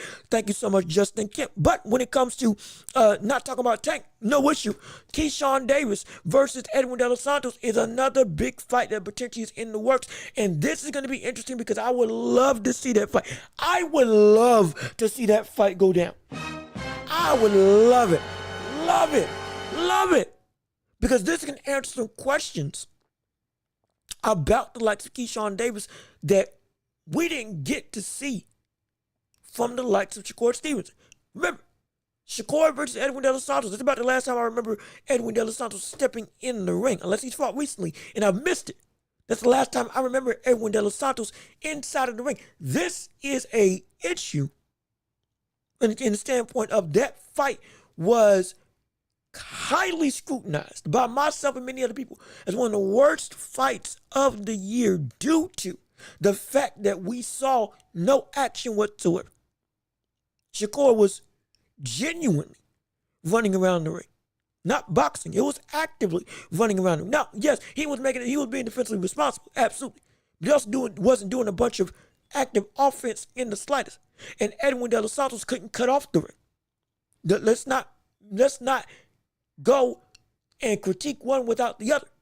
Even though Shakur wasn't trying to engage, it was still Edwin De Los Santos could not cut off the ring in that fight, which is also your job. If you need to cut off an elusive fighter, you got to be able to cut off the ring. You've got to be able to corner and force him into a situation that he doesn't want to be in. You have to, and he couldn't do it in that fight. And so now, going up against Keyshawn Davis, if this fight doesn't need to go through, this is going to be a real situation of both of them, they're going to scrap. They're going to fight. Ain't going to be no running involved when Keyshawn gets in the ring with Edwin De Los Santos. And with Edwin being a slick Cuban fighter with pop, who will be able to legitimately crack it. This is going to be a big litmus test, especially for Keyshawn in his first stint as champion, against a very dangerous contender who is going to be in range to potentially get caught and potentially hurt. Or he could go and do the work and the hurt and rock and legitimately put out the likes of Edwin De Los Santos. That would speak volumes, not just to his talent, but also to his ability to compete with the other big names at 135, like Shakur Stevenson.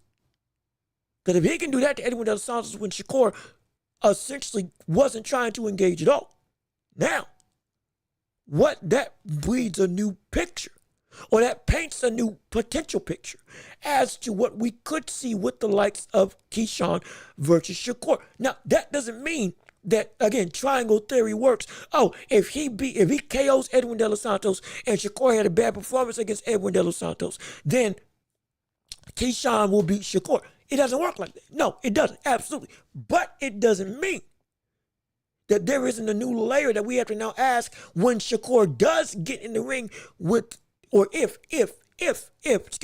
we already covered that they don't want to fight each other. But if it did indeed come into play, or even beyond with Shakur, because again, we covered it in the past, which I almost forgot. They said that Keyshawn wouldn't fight Shakur Stevenson, most likely would never fight him because of what he did for him. Understandable. Absolutely. So forget Shakur outright at this point in time. But like Lomachenko, if Lomachenko comes back, that's another competitive fight. Inevitably with Tank, that's another competitive fight. Lamont Roach, that is a new competitive fight. It's already competitive, but especially if we see Keyshawn beat De Los Santos, that fight is that's a highly engaging affair that I would be excited to see. There's a lot of stuff that can come to legitimate intrigue if we see Keyshawn Davis knock out De Los Santos, if he does, or if he just beats him handily. You speak very highly of him in his skill set, and he's already improving every single fight. That man is a menace. Remember, he already knocked out Lemos, who came into the fight 168, came into the fight as big as Canelo, and he knocked him out in 2 rounds. While in the pocket with a legitimate big puncher, that's impressive. That is very impressive. That is incredibly impressive. And that makes me even more want to see him against the top in the division and potentially beyond. But this De Los Santos fight, if it doesn't come through, will be a big litmus test that I am very excited to see. Shakur didn't engage, but Edwin didn't either. Just rewatched the fight a couple months ago. Shakur gets far too much blame for that stinger. And again, you're right. And like I brought up, Edwin couldn't cut off the ring. He couldn't, which is a very widely said tactic to have, but it's incredibly hard to do. It is, but it's still your job to try to adapt. And he couldn't adapt. I don't care how you feel about the fight. De Los Santos couldn't adapt. At the same time, Shakur didn't want any business or anything to do with the power that De Santos was bringing. He didn't want that. And so, no, like you said, it wasn't just Shakur that made that fight bad. De Los Santos couldn't cut out the ring for his life. And he couldn't do anything to help his case to be able to force Shakur to utilize his power. It takes two to tango. And it takes one to force the issue if you need to, and he didn't do it. That's Edwin's fault. That is, in fact, Edwin's fault. But if we see Keyshawn face Edwin straight up and knock him out straight up, oh, that's impressive. Oh, it's dangerous, but it's impressive. Oh, that would be so impressive. That would be so good. That would be so good if we saw that take place. That would be, my gosh, that would be phenomenal if we saw that happen. Not because I'm favoritism or nothing, but speaking to the growth of Keyshawn, that would be a very intriguing and incredibly highly valued win if he did that. If he did. Again, no guarantees, but if he does, incredible, phenomenal. Also, in the world of, what's happening? In the world of boxing, I almost forgot to bring up the likes of one more thing with Terence Crawford. I almost forgot to bring up on the show what he says about what happens if he did, in fact, beat Canelo. What would his rank be? Hold on. If you beat Canelo Alvarez. Yeah. Well, I'm not going to say if, I'm going to say when. When I beat Canelo Alvarez, I think I'm going to be, top 3, pound for pound, best fighters ever. I think Canelo is up there with the all-time greats too. I already look at myself as an all-time great, but to move up essentially 3 weight classes, and dethrone soon to be undisputed 168 champion without even stepping foot in that weight class or the weight class below is like some Henry Armstrong stuff. It's gonna be amazing. Like they always say, you never see a great small guy beat a great big guy. And I want to change that narrative. Now that is, oh my gosh, my goodness. But let's keep it real. Let's keep it real. If he did in fact beat Canelo, he'd be moving up some places. And again, I've said this before. I've said it before on the show. If he did in fact beat Canelo, this would be one of the greatest wins, not just in modern day history, but an all-time great boxing ethos in the entire history of this sport. Regardless of how you feel about this era or past eras, moving up from 150, from starting at 147, starting at 135, to then fight at 154, and not just win, but then immediately go and jump 2 weight classes to fight against, again, the baddest man in that division, arguably in that division's history. Pound for pound, already still one of the best in the world. All-time pound for pound. He is still in one of the best. He still is one of the best in the history of this sport. And you beat him. That would be one of the greatest wins that we've ever seen. That would be one of the most iconic wins that we've had in boxing. Bar none. I promise. I'm so serious. I'm so serious. I'm not trying to hype up anything. This is real.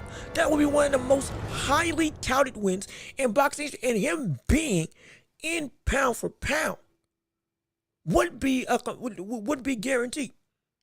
It would almost be guaranteed. Now, top 3? No. I wouldn't say that. Again, for me, I wouldn't say that he would be top 3 all-time pound for pound. Hard for me to even say he would be top 5. But when you get to that 25 to 10 range, now that's a good conversation. I think I've said this in the past. He would be close to, if not in, potentially that top 10 pound for pound all time if he does in fact do this. Because, again, I may sound like a broken record. And also, Rusty Cage, what's up with you? How you doing? Good to see you. Salute to you. Thank you for tuning into the show. No question about it. Please, if you would, leave a like on the stream. Since here, if you haven't already, because this is indeed, again, the greatest show in all the globe, right here on YouTube and every podcasting platform. But regardless of which, when we look at when we when we have, when you actively look at this, top 25 to top 10, and I think I've said in the past, probably closer to top 10, if he did pull this off, would be something spectacular. Would be absolutely incredible. That would not be out the question. It wouldn't be. Because, like I've said, sound like a broken record. If we see, if this is the equivalent of the likes of Roy Jones Jr. beating Lennox Lewis in Lewis's prime. This would be like Roy Jones Jr. beating Lennox Lewis for the heavyweight championship when Lennox Lewis was at the peak of his powers. This would be something almost unseen, almost unimaginable, with already what he's already accomplished all throughout his career. This would be some Henry Armstrong type stuff. This just to this, you can't fathom it almost. That's how improbable this feels like. And again, just to get the fight will be insane. Now, this, I gotta disagree with you on this, but not because what you're saying isn't right, but I think it's in the wrong context. Just to get the fight will be insane. Absolutely. However, we've seen this before with, again, Charlo. 154 to 168 got destroyed.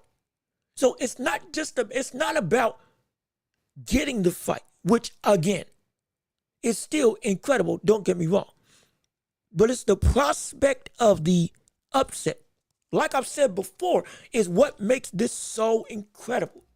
That's what makes this so spectacular. It's not just the actual fight. It is the reality that this could actually come to fruition of legitimately achieving what seems to be nigh impossible. I can't think of another boxer that has jumped up in weight class in this fashion. I'm not talking about like jumping up like Pacquiao jumped 8 weight classes. Absolutely incredible. That will never be done again. Henry Armstrong held 2 titles at the same time in 2 different divisions. Sugar Ray Robinson, welterweight. I think he fought at light heavyweight at one point. Welterweight, lightweight, light heavyweight, I think. 1, 1, and 1. I believe, if I got my memory correct. We've seen it before when people move up. We haven't seen people almost skip this drastically and move up and win. We have. This is some ridiculous type mess. This is something that shouldn't be in anybody's mind. Even when we talk about Inoue moving up, we say if you moved up, he could fight. Inoue right now could fight, talent-wise, could fight at 130. He could move up from 122 to 130, and he could beat a lot of people because his talent is that good. But just the fact that he would do that is almost not feasible because we understand the level of weight jump that much, that immediately, without any tune-up or anything, without any form of, hey, I'm 1 step down, now I'm 2 or 3. That's not, no. That doesn't make any sense. That is entirely not on the table for anybody, even the greatest of greats. When you think about it, not because they weren't capable of it, but because I can't remember a time that we've seen somebody attempt this type of conquering trail before. Directly going from 154 to 168. That's like Roy Jones, again, going from directly from 168 to heavyweight. Out the gate. Immediately. That's the most one-to-one comparison. Again, anyway, going from 122 to 130 out the gate. Bam Rodriguez going from 118 to 126 out the gate. Tank. Well, I know we don't want to talk about Tank, but let's be real. We got to make this comparison with everybody. That's like Tank going from 135 to 147 out the gate. When you think about that, that doesn't make any sense. But that's what we're witnessing. And it's incredible. It's phenomenal. It's stupid. In the best way possible. And if he pulls this off, I'm telling you, top 10 is in his domain. And like I said before, there's going to be a shift in the greater landscape of the boxing world. I promise, there's going to be a shift. The very foundation of pound for pound and all-time great status will have to be broken down and rearranged if we see Crawford do this. I'm telling you. People may call me crazy. People may call me stupid. People may say I don't know what I'm talking about. I promise you, if we see him do this, this will be one of the greatest feats in sports history. Forget boxing history. In sports history, this will be one of the greatest things we've ever seen. One of the greatest things we have ever seen. It's ridiculous. It's preposterous. It doesn't make any sense. But it can happen. That's what this means. He's pushing levels of Floyd, Pacquiao, Joe Louis. We're talking Ali. We're talking George Foreman. We're talking about Chavez. We're talking about Roberto Duran. All four kings in the boxing world. We're talking about Hearns. We're talking about Leonard, Hagler. We're talking about all of them. He is in those conversations. He's already said he would belong in the four kings era as the fifth king if he fought at the same time. I've already said that. Because I believe he's just that great. But I promise you, the whole of boxing in the landscape of the greats that tower over other greats. You can't say that now he won't be in that same conversation. You can't say, if he did this, you couldn't say he wouldn't belong. You can say he's not there. You can still have your opinions. Still, wherever you feel about the rankings, have your opinions. But the one thing you couldn't say is that, oh, that's stupid. He doesn't belong there in the slightest. If he did this, there's no conversation that you could have. That if you threw Crawford's name in the mist, he wouldn't belong. There's none. Even with what he's done right now, you could have some lines of demarcation that, no, we can't talk about him like that. We can't talk about him in this vein. We can't talk about him in this threshold. But if he pulls this off, there's none of that. You can say he's not there in your mind, but you can't say you can't make an argument. You can't say he doesn't belong. You can't say he wouldn't beat some of these other greats if he's able to do this. You can't. By proxy of this level of stupid accomplishment that even other greats haven't done in their career. This is not demeaning what they've done. This is understanding the magnitude of what potentially can happen. If he loses, he loses. Perfectly fine. You attempted greatness. You failed. Let's see what you can do. Love it. See it. Can't wait to see what happens. But if he does accomplish it, we can't overlook exactly how great this is and what this means for him when we talk about him and every other great in the boxing world. He belongs in every room he would belong. In terms of you couldn't say that, oh, you should be shunned. You couldn't say, don't even bring up his name. You couldn't say that. You would have to bring up his name. Or if his name did get brought up, you couldn't just say, what are you talking about? He ain't there yet. No, you couldn't say that. You couldn't. You genuinely couldn't. You can argue others are better. But this is a realm, at minimum, this is a realm of, if he wins against Canelo, there is no conversation that you can say, or there's no conversation you can roll your eyes at when it comes to how great is Terence Crawford. And in conversations of who he could beat if he was put in these dream matchups, you could not say that this man would just be, oh, you shouldn't even bring up his name when looking to fight him. You got to give it some consideration. You got to actually sit back and at least think with Crawford and some of these other dream matchups. Because accomplishing this is something that's undeniable in more ways than one. It would be, in my estimation, it would be incredible. But let's see. I like Conor McGregor. I want to see Conor McGregor come back. I don't know when. I don't know what's going on with him. I don't even know when he will come back. But if he does, hopefully sooner rather than later. And hopefully he ain't hopped up on drugs. We'll see. Oh, that's a whole nother conversation. I agree. It's just, it's hard. Yeah, I agree. It's just, how hard it is to get the fights that fans want to see. Absolutely. From that perspective, completely. Okay.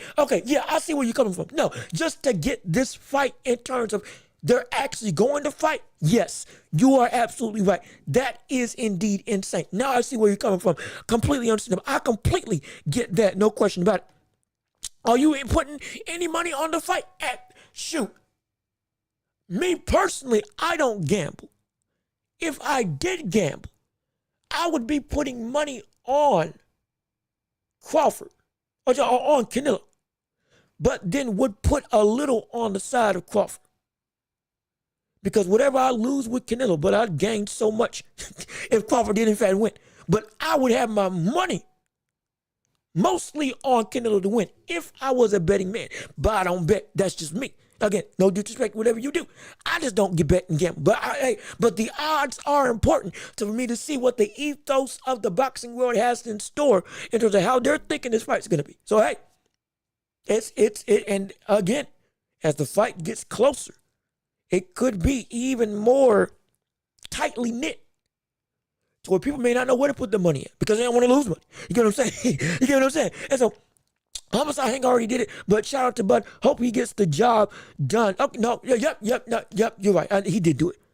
I think I mentioned it, but I think I underestimated the weight discrepancy. I may have. Excuse me. My apologies on that matter. Yes, let me rephrase that statement. That in the modern day, within the last 25 to 30 years, I can't remember somebody doing it. Like I said, but I did say Henry Armstrong held 2 championships in 2 different weight classes. No question about it. Again, moved up and dominated like others.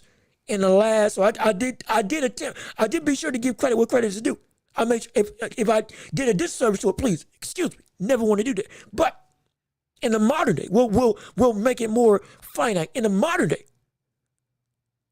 we have never seen somebody do something like that to this style.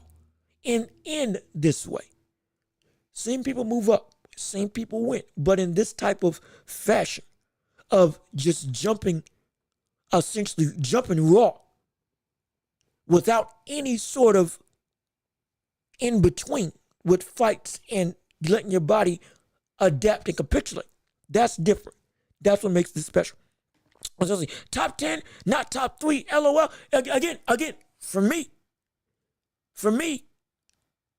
around that top 10 area, if he does this. Top 3, there's still a good chunk of people that I feel are above him. Doesn't mean you can have now if he does this, that whole conversation aspect, now you can have those conversations now. You can make arguments now if you want to. And it wouldn't be out the question if he did this.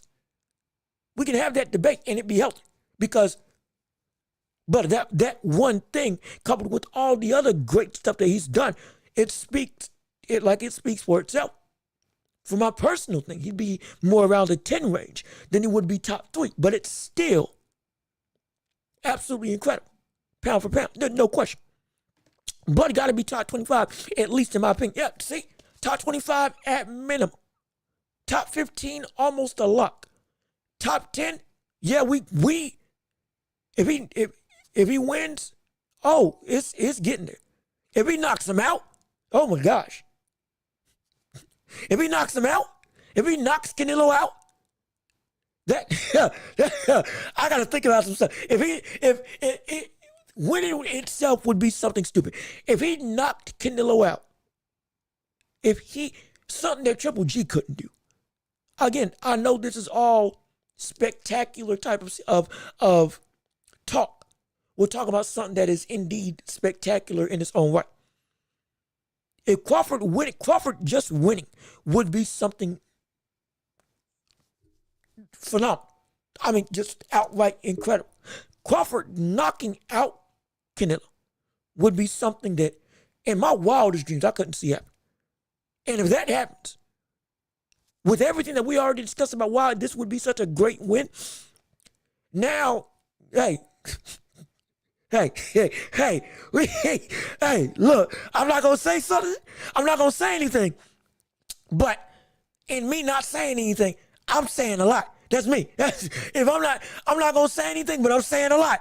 If we see Crawford knock out Canelo, I'm not going to say nothing. But brother, that's saying a lot. Oh my gosh, if that did happen. I get it. Here's a better question. What does this do to Canelo's legacy? Oh, that's good. Oh, that's good. Oh, that's really good. Oh, that's good. That's good. This is a good. That's a good question. What would it do to Canelo's legacy if Canelo lost to Crawford?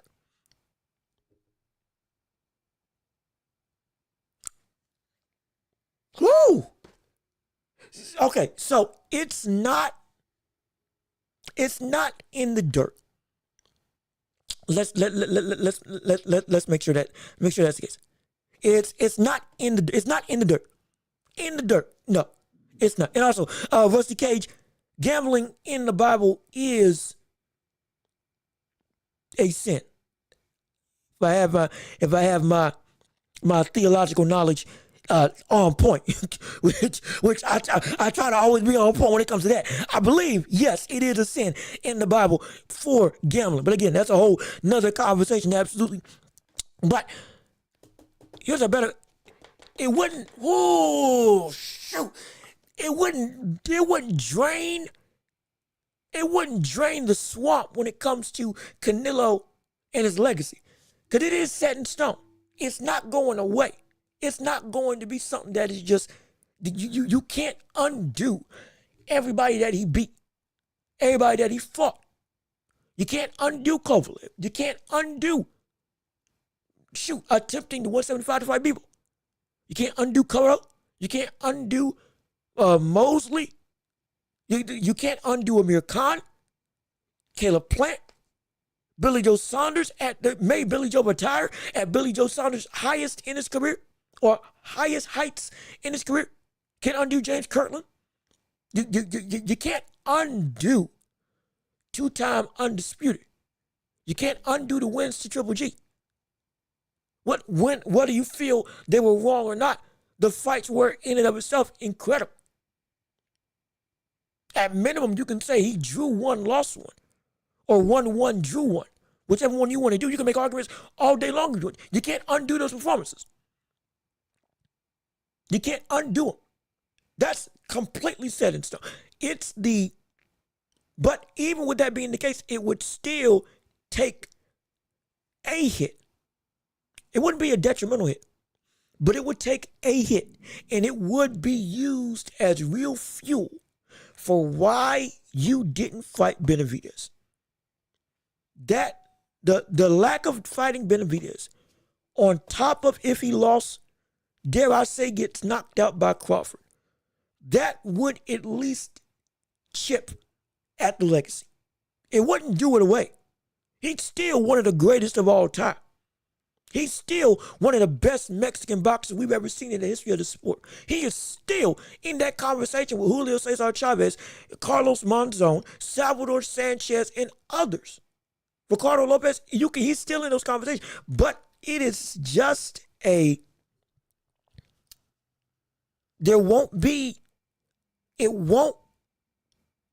lack of fighting Benavidez makes the ramifications of this fight, if he loses, a lot more violent due to what is going to be said.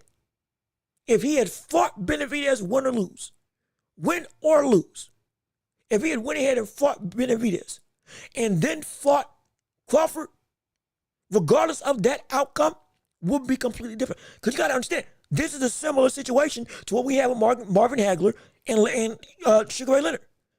Marvin wanted Leonard to come up to 160. When Leonard was still at 147. Leonard eventually did come up. He was great. Everybody wanted to see that fight because they recognized how great Leonard was, even at 147. Phenomenal. Goes through and fights. Loses. Everybody feel he got robbed. it still didn't take away from the legacy of Hagler when he lost to Leonard, because he had fought Hearns, he had fought Duran, he had fought Mugabe, and he had ran through and reigned over the entire 160 division and had fought every single, not just all the other kings in the sport, but had cleaned out every big hitter in his own division in his own right, without question. There was no other question except for, you just lost a close competitive affair. We feel you should have won, but that doesn't do anything less of how great you are. With Canelo, because he never fought Benavidez, and he didn't handle all of the business before going after Crawford. If he loses this before losing to Benavidez, now that's a whole different conversation. That's a whole new dichotomy that this loss starts to propagate. That's a whole new dimension that makes that people are going to discuss this in a very much bigger negative light. That even with as much of Canelo being set in stone as a great fighter, and if this was like history, and people genuinely going, excuse me, I'm sorry, hold on, did I say Monzon? I'm so sorry. I apologize. I was just going through names. Monzon came to mind. It popped up. He's not Mexican. I completely apologize. Please, excuse me. I am so sorry. I mean no disrespect. I got confused. I apologize. You're right. Monzon is all-time great. Not Mexican. My apologies. Excuse me, please. I completely messed that up. I take full responsibility. I'm so sorry on that. But the argument, aside from the hiccup and the mess up, the argument still is, shoot, I've been saying Monzon's Mexican for a minute. My gosh. I think I've just been wrong for a while. I appreciate you all putting me straight. Shoot, I've been saying Monzon is an all-time great Mexican fighter. I'm so sorry. I've been saying that for a minute. For a hot minute. I've been saying that for a hot minute. I am so sorry. Y'all just made me realize something. Thank you so much. Thank you so much. I am so sorry. So yes, a better list. Chavez, Sanchez, Morales, Marquez. All yes, absolutely. I am sorry. I'm still learning. I am still learning. Okay, I'm trying to be as much of an encyclopedia of sports knowledge and boxing boxing culture as possible. But I did mess up. I'm completely justified. So I completely apologize. Please don't view me as somebody that doesn't know anything. Please, please. I'm trying to learn more and more. But yes, he is Argentinian. Yes, he is from Argentina. You are right. I am wrong. I have been saying it for the longest time, and I am wrong. I am so sorry that I was wrong. Please excuse my ignorance. And I knew the fighter. I got it wrong where it was fun. Thank you for putting me on the right track. But with aside from the hiccup, when I talk about Hagler and Hearns, that loss didn't hurt Hagler's legacy because he handled his business already, and nobody was. People were angry about the fight because they're like, oh, it's a robbery. But still, win some, lose some, he's still great. Canelo, especially with this recent run of fights that we feel shouldn't have been happening, all wanting the big thing of Benavidez. Now, if he loses against Crawford, who, again, we may hype up what the legitimate spectacle of Crawford winning. I have Canelo winning. Canelo should win this fight. On paper and in every other dimension I can think of, if everything goes correctly, Canelo should win this fight. This should be something that he can win. This is not, again, this is something that Canelo should be able to, on paper, handle. That on top of everything else I just said, if he loses, that is going to be a very big indictment for a lot of people. a lot of fans, a lot of haters. And it's going to get to a point where it won't demean the legacy, but it will leave a dent. It will leave a dent. It'll at least leave a chip.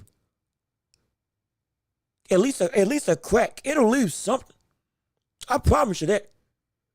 And if anything now, louder than ever, we're gonna be saying, hey, you better prove that this was a fluke and fight Benavidez then. I promise you, it's gonna be also, I almost forgot to say hi. What's up? Treetop Boxing. Also, yes, Argentina is laying the Warriors. I appreciate you tuning in to the show. Hey, great show. I'm glad that you like it. I think we're about winding down just about, unless y'all want to keep going. And if you got more questions, I'm all for it. I'm an open book when it comes to getting your thoughts and opinions on everything, at least that I got knowledge on. If I can talk about it, hey, I'll be about it. This is still the championship rounds of the show. More of a fan-driven episode today, depending on what you all want to say in the grand scheme of, hey, your debates, your thoughts, all of your questions, comments, concerns, debates on the sports world and beyond. This is you all this time, no question about it. So hey, I'm here for a good minute, unless it just starts wrapping up. But I think it would leave a dent, and I appreciate that. Hey, that you like it, and yes, please like and subscribe. Please like and subscribe. Let's get this show up. We can get it shared to the greater landscape of the boxing, of the sports ethos on YouTube and beyond. Absolutely, so no question about it. And so let's see. I agree. It'll leave a scratch, a dent, and like Donna had on his BMW and Friday, make it look ugly. And it's like, hey, look, it won't be as pristine as initially it would be. It won't. We can't deny. Something's gonna be left. Now what exactly is gonna be said if he does in fact lose? That is, honestly, that's going to be public opinion. I can speculate, but it's going to be what the wider array of the boxing world comes to a consensus on when it comes to how Canelo lost, or if Canelo loses, excuse me. What is he now? I promise you, the whole Julio Cesar Chavez and the race to chase, or Salvador Sanchez, depending on who you have as the greatest Mexican boxer in history. Those two, who he's been adamantly saying, more so Chavez than anything, that he's saying he's chasing, trying to be the greatest in the history of his people. It's going to be, people going to wipe their hands of that conversation. They're going to wash their hands of that conversation. If that doesn't in fact happen. At least I believe. Could still be an open book, but I think it could be, that's going to be a mighty big hill to climb if he doesn't indeed lose this, if he's still chasing to be the greatest Mexican boxer of all time. Right now, it is still, he's in the running. But that race is getting, with his lack of fighting Benavidez, it's getting harder and harder for him to reach and catch up to that gap unless that fight happens. A loss to Crawford would very much make that conversation a lot more difficult to try to come back and meet. Not beat, just meet. It's going to be hard. Listen, any good movie series that you've seen lately? Daredevil, the newest Daredevil one with Kingpin, the same brother who played on what was his name? Godfather of Harlem. The rival to Bumpy Johnson in that series on Hulu. He's the same brother that's acting in this as Kingpin in the new Daredevil series. It's so good. It's so good. It's so good. Makes you want to rewatch the first series to get caught up on some of the stuff happening in this series also. And so that's been one I'm very excited for. Also, I've finished Bumpy Johnson and the whole Godfather of Harlem series, at least right now on Hulu, unless it gets continued again. That series, it's so good. It's so good. So good. Those are the two that I've really been picking up on. And also, I've been catching up on Empire. Yes, I'm late. I'm very late to the game. I know. I've been trying to catch up on a lot of stuff, like One Piece, again, for my anime fans out there. But hey, it's been great. It's been great. I wish I had seen it earlier when it was coming out. My gosh, so much drama. I love drama. I'm sorry. I love drama. I can't deny it. And so it's very, very good. And so at least good to me. I'm looking forward to see Terence this Saturday. Time here to mix it up with some of the shit. Oh, he is fighting. Oh shoot! I was so focused on Farmer versus Zepeda, Tevin Farmer, because that's just I completely forgot about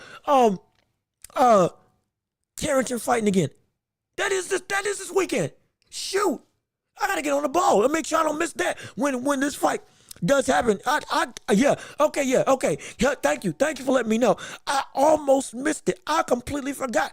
I was so focused on Tevin Farmer versus Zepeda in their rematch that's happening this Saturday. I completely missed the fact that Carrigan's fighting this weekend. Oh shoot, I want to see what he's all about after this fight. Champions is what I'm expecting to see. At least a title I need to see in his future. He's got the skills to do it, absolutely. But it's like with every prospect, at some point in time, it's time to show your mettle. And that's what we want to see. So I can't wait for it. No question about it. I hear Invincible's great. Invincible's phenomenal. Absolutely phenomenal. Absolutely. I can't wait for season 4. They just wrapped up season 3. I'm not going to spoil anything, but I promise you, if you can see it, see it. If you can watch Invincible, watch Invincible. If you can watch it, watch it. Oh my gosh. That is genuine. That will have you up all night. And it's going to be great. It's going to be great. It's going to be phenomenal. And so I got to see that. And Cobra Kai, both of them. If you're going to watch one though, Invincible, before anything. And before Cobra Kai, watch Invincible. I'm telling you, before Cobra Kai, you need to binge watch Invincible. That show is it's so good. It's so good. Mark's great. Omni-Man's great. The State Farm Brothers is playing Omni-Man. It's just great. That's all I can say. It's great. One of my favorite series out right now. If you haven't seen it. This ain't a plug. I ain't getting paid. Amazon Prime, if you want to pay me, hey, you're already doing boxing. Hey, I can do some commentary for you. Absolutely. I can give you some breakdowns. Give me a platform. You already gave it back to Jim Lampley. You should have been there already and getting him back in the fight. Or excuse me, Turkey House 6 already getting Jim Lampley back in the fight. Get me in the fight. Oh yeah, I'll make it happen. I'll make it do what it do. You think I'll be one of the key voices in the sport? No question about it. Oh, you'll get your old time level of like you feel like you're on radio. If you get me on there, absolutely. But no, if you can't watch Invincible before anything else, between Invincible and Cobra Kai, because Invincible is indeed the first episode is going to have you glued to your television, and you won't want to miss what happens on the rest of the series. I promise you, absolutely. Did you like the Watchmen HBO series? I did. It's not one of my favorites, but it was good. I can't deny. Watchmen was good. In fact, I got to rewatch it actually, because I think some of the tones in the movie, some of the I ain't watching in a minute. Actually, I got to go back and rewatch it just to get back my memory. When I did watch it, it was worth it. It can be slow paced. It can. We'll be frank. It can be slower paced. Not as, if you're more into high octane action, may not be the show for you. It's got action. Don't get me wrong. It's got mystery. It's got a bunch of different elements to the show. It is a good show. Just, if you're more quick on the upbeat in terms of something to get you in it, might, depending on who you are, might be a slow process to get you invested, might get you invested right at the jump. So it could be good. I highly recommend the Spawn HBO. You know ball. Hey, you know ball. Hey now, you know ball. The 90s Spawn with same buddy who played Dr. Vasily. Who's the brother they played? Dang it, who's the brother that played Dr. Vasily here on Princess and the Frog? He played Goliath in the Gargoyle series. Doggone it, his name's Ludovic. Shoot. Black Butter, low voice, was in one of the GTA games. Also, what's his name? Dang it, I know his name. Hold on, let me find it. I am frustrated. I should know this. Keith David. That's what Keith David. Brother voice Spawn, one of the best voice casting choices ever in cinema and or television. Oh, it was spectacular. Visceral, gory, and also just it was such a well-written series. I hate that it couldn't have gone on for longer. It is a phenomenal series if you haven't got a chance to see it. And so whichever means that you choose to see it, wink, wink, absolutely, it was incredible. It was great. And it was ahead of its time. It was ahead of its time. From the storylines, it also had the same kind of more of a adult version of what we saw from Marvel's X-Men, from that iconic animated series with the color tones, the bright. No, I don't want to call it. Well, for X-Men, it was more bright colorway, but that same kind of shading style in a more adult, visceral fashion was done for Spawn. It worked so well. It worked so well. It worked so well. I love it. I truly do. So shoot. Yeah, see, voice acting was elite, no question about it. In fact, I think he might be voicing another character in the near future. I can't remember who. I think Keith David's about to be part of another project. At this point in time, it's eluding me which one it was. Oh no, excuse me. I'm sorry. I'm thinking of Denzel Washington. I'm thinking Denzel. Different actors gonna be a part of the newest Black Panther movie that is in the works. Not Keith David. I was thinking Keith David was part of that project. He's not. Regardless of which, I'm excited for it. And regardless of which, bro, you go man and talk about cartoons. What's wrong with cartoons? Cartoons and animated series are great. I don't understand it. Big deal. I love anime. I love cartoons. I grew up on cartoons. I also love real world levels of acting. Oppenheimer was great. Shoot, I'm a fan of Steven Universe. The OG Teen Titans, phenomenal. X-Men, OG X-Men, 1992. Spider-Man, was it 1993, 1994? Just about all of it. Great. The Incredible Hulk. The Incredible Hulk series that got She-Hulk on the show, which helped She-Hulk get her own show. I loved it. Like cartoons are, I think, you know what? Cartoons in American culture, a lot of times are seen as childish. When in actuality, again, I'm a fan of animation. I'm a fan of 2D, 3D, don't matter. Animation is a different artistic style that you can tell childlike stories as well as tell some really heart-wrenching, gut-wrenching stuff. From Bluey, that many adults and children all love to watch, all the way to One Piece, that's got people literally like changing the way that they think. One of the biggest examples of political discourse is One Piece. And I'm not trying to get political. I'm saying it's used as a means to speak to bigger cultural issues. One Piece is one of those shows. A lot of their undertones, a lot of their storylines.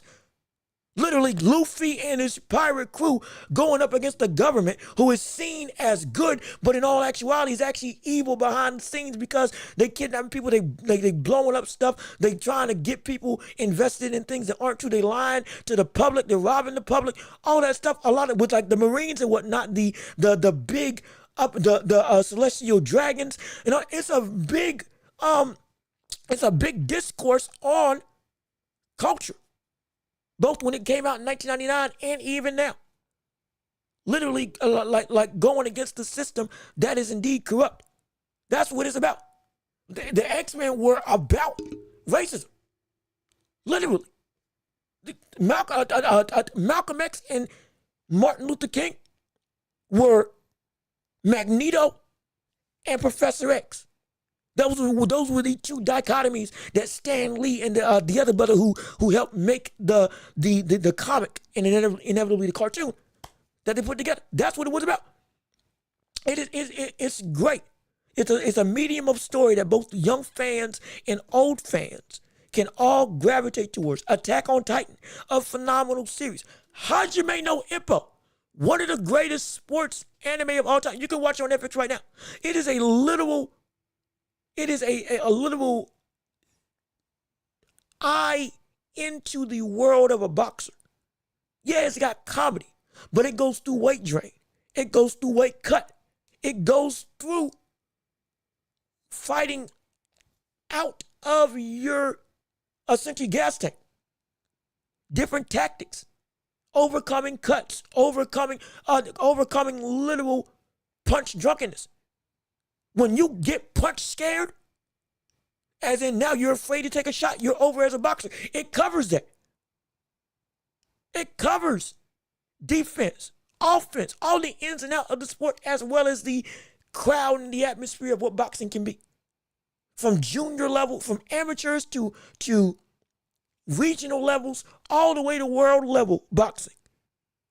It does it all in a very incredible way. And it's an animated show. It's phenomenal. It is indeed. It's incredible. Most of the characters in that show are based off of actual boxers. Ricardo Lopez literally is referenced as a mega boss in that show. You'll know when you see him. And he's a menace. He's a menace. He's an absolute dog in every sense of the word. Prince Nassim. And for those of you who remember Prince Nassim, one of the more eccentric and unorthodox boxers and also powerful punchers that we've ever had in boxing history. He's in this show as a reference to style and legitimately one of the bigger characters. You'll know him when you see him. I'm not gonna spoil nothing, but I promise you, it's there. It's a great medium, and I think you'll love it. I'm telling you, it's called Hajime no Ippo. Right now, it's on Netflix. Every single season, you can watch it, and if you want to see it, it's on Netflix right now. And it is something. I'm telling you, what? It's a chef kiss. Give it 5 episodes, and I promise you, yeah, it's gonna be lighthearted. It's gonna be fun. But once it picks up, you'll be hooked. You'll want to see it. It goes through the growth. It goes through loss. It goes through injuries. It goes through self-doubt. It goes through getting away from your style. It goes through power punches. It goes through like styles make fights. It talks about that. A lot of it's I'm telling you, it's great. It's great. There's so many boxing references of real life fighters that take direct almost like, I'm not gonna, it's not copy and paste, but like direct semblance from, to make some of these people so big and bad. It's incredible. It's so good. It's so good. Yeah, see, this is how you spell it. This is how you spell it. Hajime no Ippo. Again, I know I'm gushing over the show. I don't care. It's a great show. It's a phenomenal show. It's a stupendous show. It is it's fun, and then it'll shift in a heartbeat. It goes through history. It goes through different boxing styles. It goes through training, bag work, pad work, running, different types of workouts, different types of specialized training for different opponents. Like it's so good. It's so good. I forget what it means. Honestly, I can't remember exactly what it means. I think if you translate it, it means something. But just know, just know. All I know is the main character's name is Ippo. Ippo Makanauchi. And that's all you need to know. That's the biggest thing. That's the show's name. Hajime no Ippo. The protagonist is Ippo Makanauchi. And just let the ride take you from there. And it's gonna be great. It's gonna be great. I think you'll like it. I truly do think you'll like it. It's got comedy. It's got action. It's got real dire circumstances. It's got career altering types of stuff. People are literal one fight away. If you lose this, you're done in the sport. You won't get another big shot. Desperation. Finding new things about yourself. Finding out that you aren't good enough. How do you face that? Prospects that get put down. Prospects that live up to the hype. It's not like other animes where you know somebody's gonna win. That's the best thing I can say. That's and again, one season that it's actually the way they got it grouped in Netflix is a little bit different than how it actually is. But look, don't let the numbers fool you. Don't let the numbers fool you. Just watch it. I guarantee you'll love it. Trust me. I've watched the whole series twice. I watched the whole series twice. High school and college. It's worth it. I've found ways to watch it when I couldn't access it. It's worth it. If I had this, if it was on Netflix earlier in life, oh gosh, it's great. If no, let's see. Do you prefer English dub or subtitles? I do English only because I like just being able to watch and listen. I have no problem with subs. I've watched plenty of anime and subs. It's great. I'm not one of those people that go through and have the one is better than the other. Dub is better than sub. Oh, you watch it in English? Oh, what's wrong with you? Are you dumb? What the world? It's not as authentic. The world. What's wrong? Are you ridiculous? Are you a real fan? No, I'm not like that. You watch what you want to watch. Hear it how you want to hear it. If you want to hear it in the original, go ahead. If you want to hear it for your language, go ahead. That's what it's for. The whole thing is enjoy the show for yourself. Get lost in the show however you see fit. And if you like one better than the other, great, go for it. If you like the other one, if you like English better than the dub, cool. If you like the sub of that version or just in general, go ahead. I love it. No issue. But you're not gonna have me sitting up here and saying, oh, I only listen to dub or sub. Doggone it, sometimes I don't feel like reading. Huh? Sometimes I do this, I do my show, I do my work, I get everything done. Now I just want to binge watch something and I don't feel like having to read something. I'm already reading chat, which I love. Absolutely. Love you all. Glad you're still chatting. I appreciate everybody that's here, but you don't see me. Sometimes I'm just like, hey, I need a break, you know? And so, yeah, listen to whatever you want to listen to. Have it your way like BK. Also, Burger King, sponsor me if you want to. And I'll say that saying all night long. No question about it. Listen, English for anime subtitles for old Kung Fu flicks. Yep, that can be a way to go. No question about it. IP Man or Ip Man. One of my favorite Kung Fu or action movies of all time. One of the best I've ever seen in history. On par, if not above, the likes of Enter the Dragon. Oh, it's stupendous. And the first time I watched that, it was in dub. I didn't even know it came in. It didn't even come. Excuse me. It was in subtitles. It was in Korean or Japanese or Mandarin, whichever language they spoke respectfully. I didn't care because the show was just so good. When I found out you could watch it in English later on, when they added the dub, oh my gosh. I was excited, but I was like, oh, well, I've already seen it and I enjoyed it. And for this show, I like it in subtitles better. The whole series, I like it in sub. Just because for me, boom, that's what I was used to. And so I don't do what you want. Enjoy it how you feel. Don't let nobody tell you anything different. Don't let nobody feel bad for how you enjoy what you enjoy. Do it like you want. And whether it's anime or whatever, do it like you want. Because at the end of the day, they ain't watching the show. They ain't trying to have some leisure. They ain't trying to have some downtime. You trying to enjoy it. So you enjoy how you enjoy it, no question about it. And the voice stuff has to be good though. I remember it was super cheesy. No, it can be super cheesy. Absolutely. It can be. It can be. But ironically enough, even though it's in Japanese or whatever regional original language, it also sounds corny or cheesy to the people who this is their natural language. It sounds cheesy to them too. I promise you. Go look on Reddit, go look on other talking points about this. It's widely accepted. Yeah. It sounds cheesy to y'all in y'all language. It's cheesy to us in ours too. I don't think the cheese is gonna go away. It may sound cooler, but some of that dialogue is it's like it don't make no sense sometimes. But just because that's just how the show puts it together. And so it's like it happens. I just enjoy it like I want to enjoy it. It's like sometimes English dub. Sometimes I like the English dub because it's so bad. That sometimes like the case. Apocalypto subtitles was brilliant. I need to watch that movie.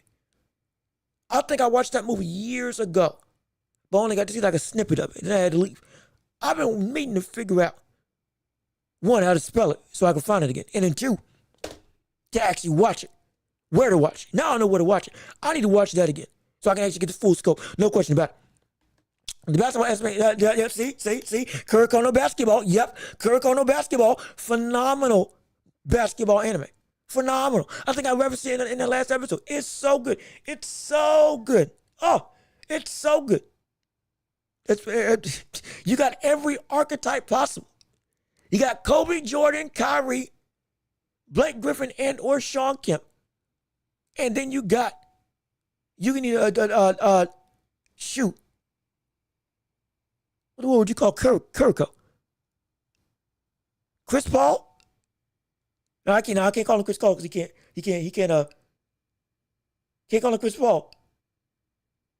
Elite Ricky Rubio, can't even call him that. Shoot. Well, Bob Cousy. That's the Jason Williams. That's it. Jason Williams as a passer. Jason Williams. That's what Kirko is. As all the archetypes of players, a passing version of Jason Williams is what Kirk on the basketball is. It's great. It's phenomenal. If you ever get to see it, definitely see it. Apocalypto freaked me out when I saw it in theater. It's a great movie. Maybe that's why I only saw a snippet of it, because it was out there. It's a great movie. Absolutely. No question about it. But brother, it will. If you ain't prepped initially, you'll be shocked. I can't deny you. I can't lie. You'll be. My advice. You say smoke something or do something. You might not want to.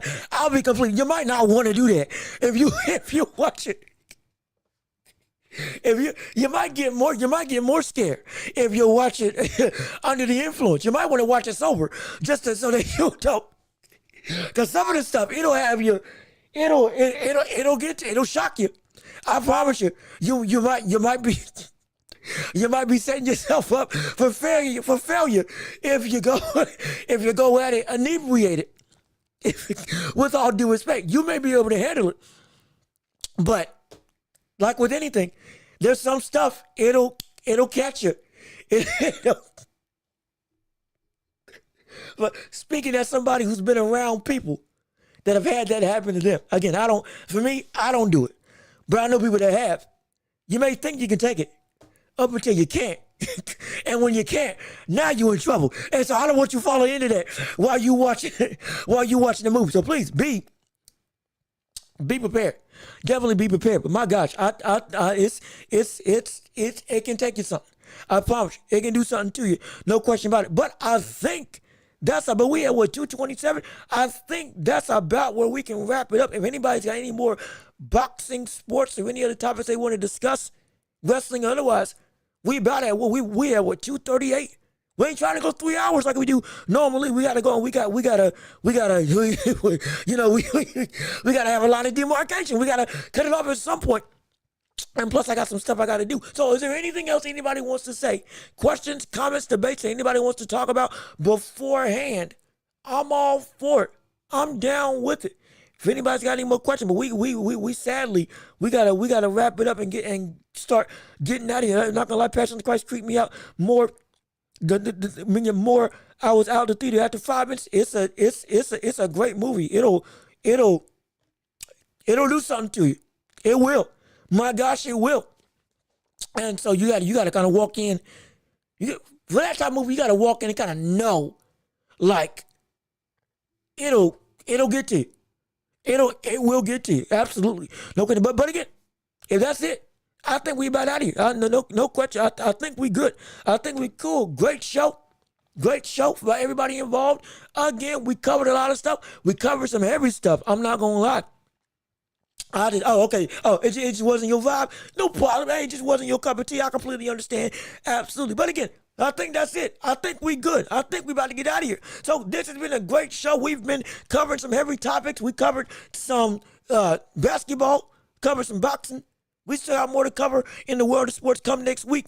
If I got time if I can do it properly, and I'm able to, I would love to stream the fights that are happening with Carrington and Zepeda versus the likes of Tevin Foreman. But if I can't, we'll cover it on next Tuesday, no question about it. If I can't do a live stream for the actual fight in and of itself. But with all that being said, hey, this has been another episode of The Welch Report with me, Jean-Louis Welch. Clap it up and make some noise. Thanks so much for tuning in to the show. Absolutely.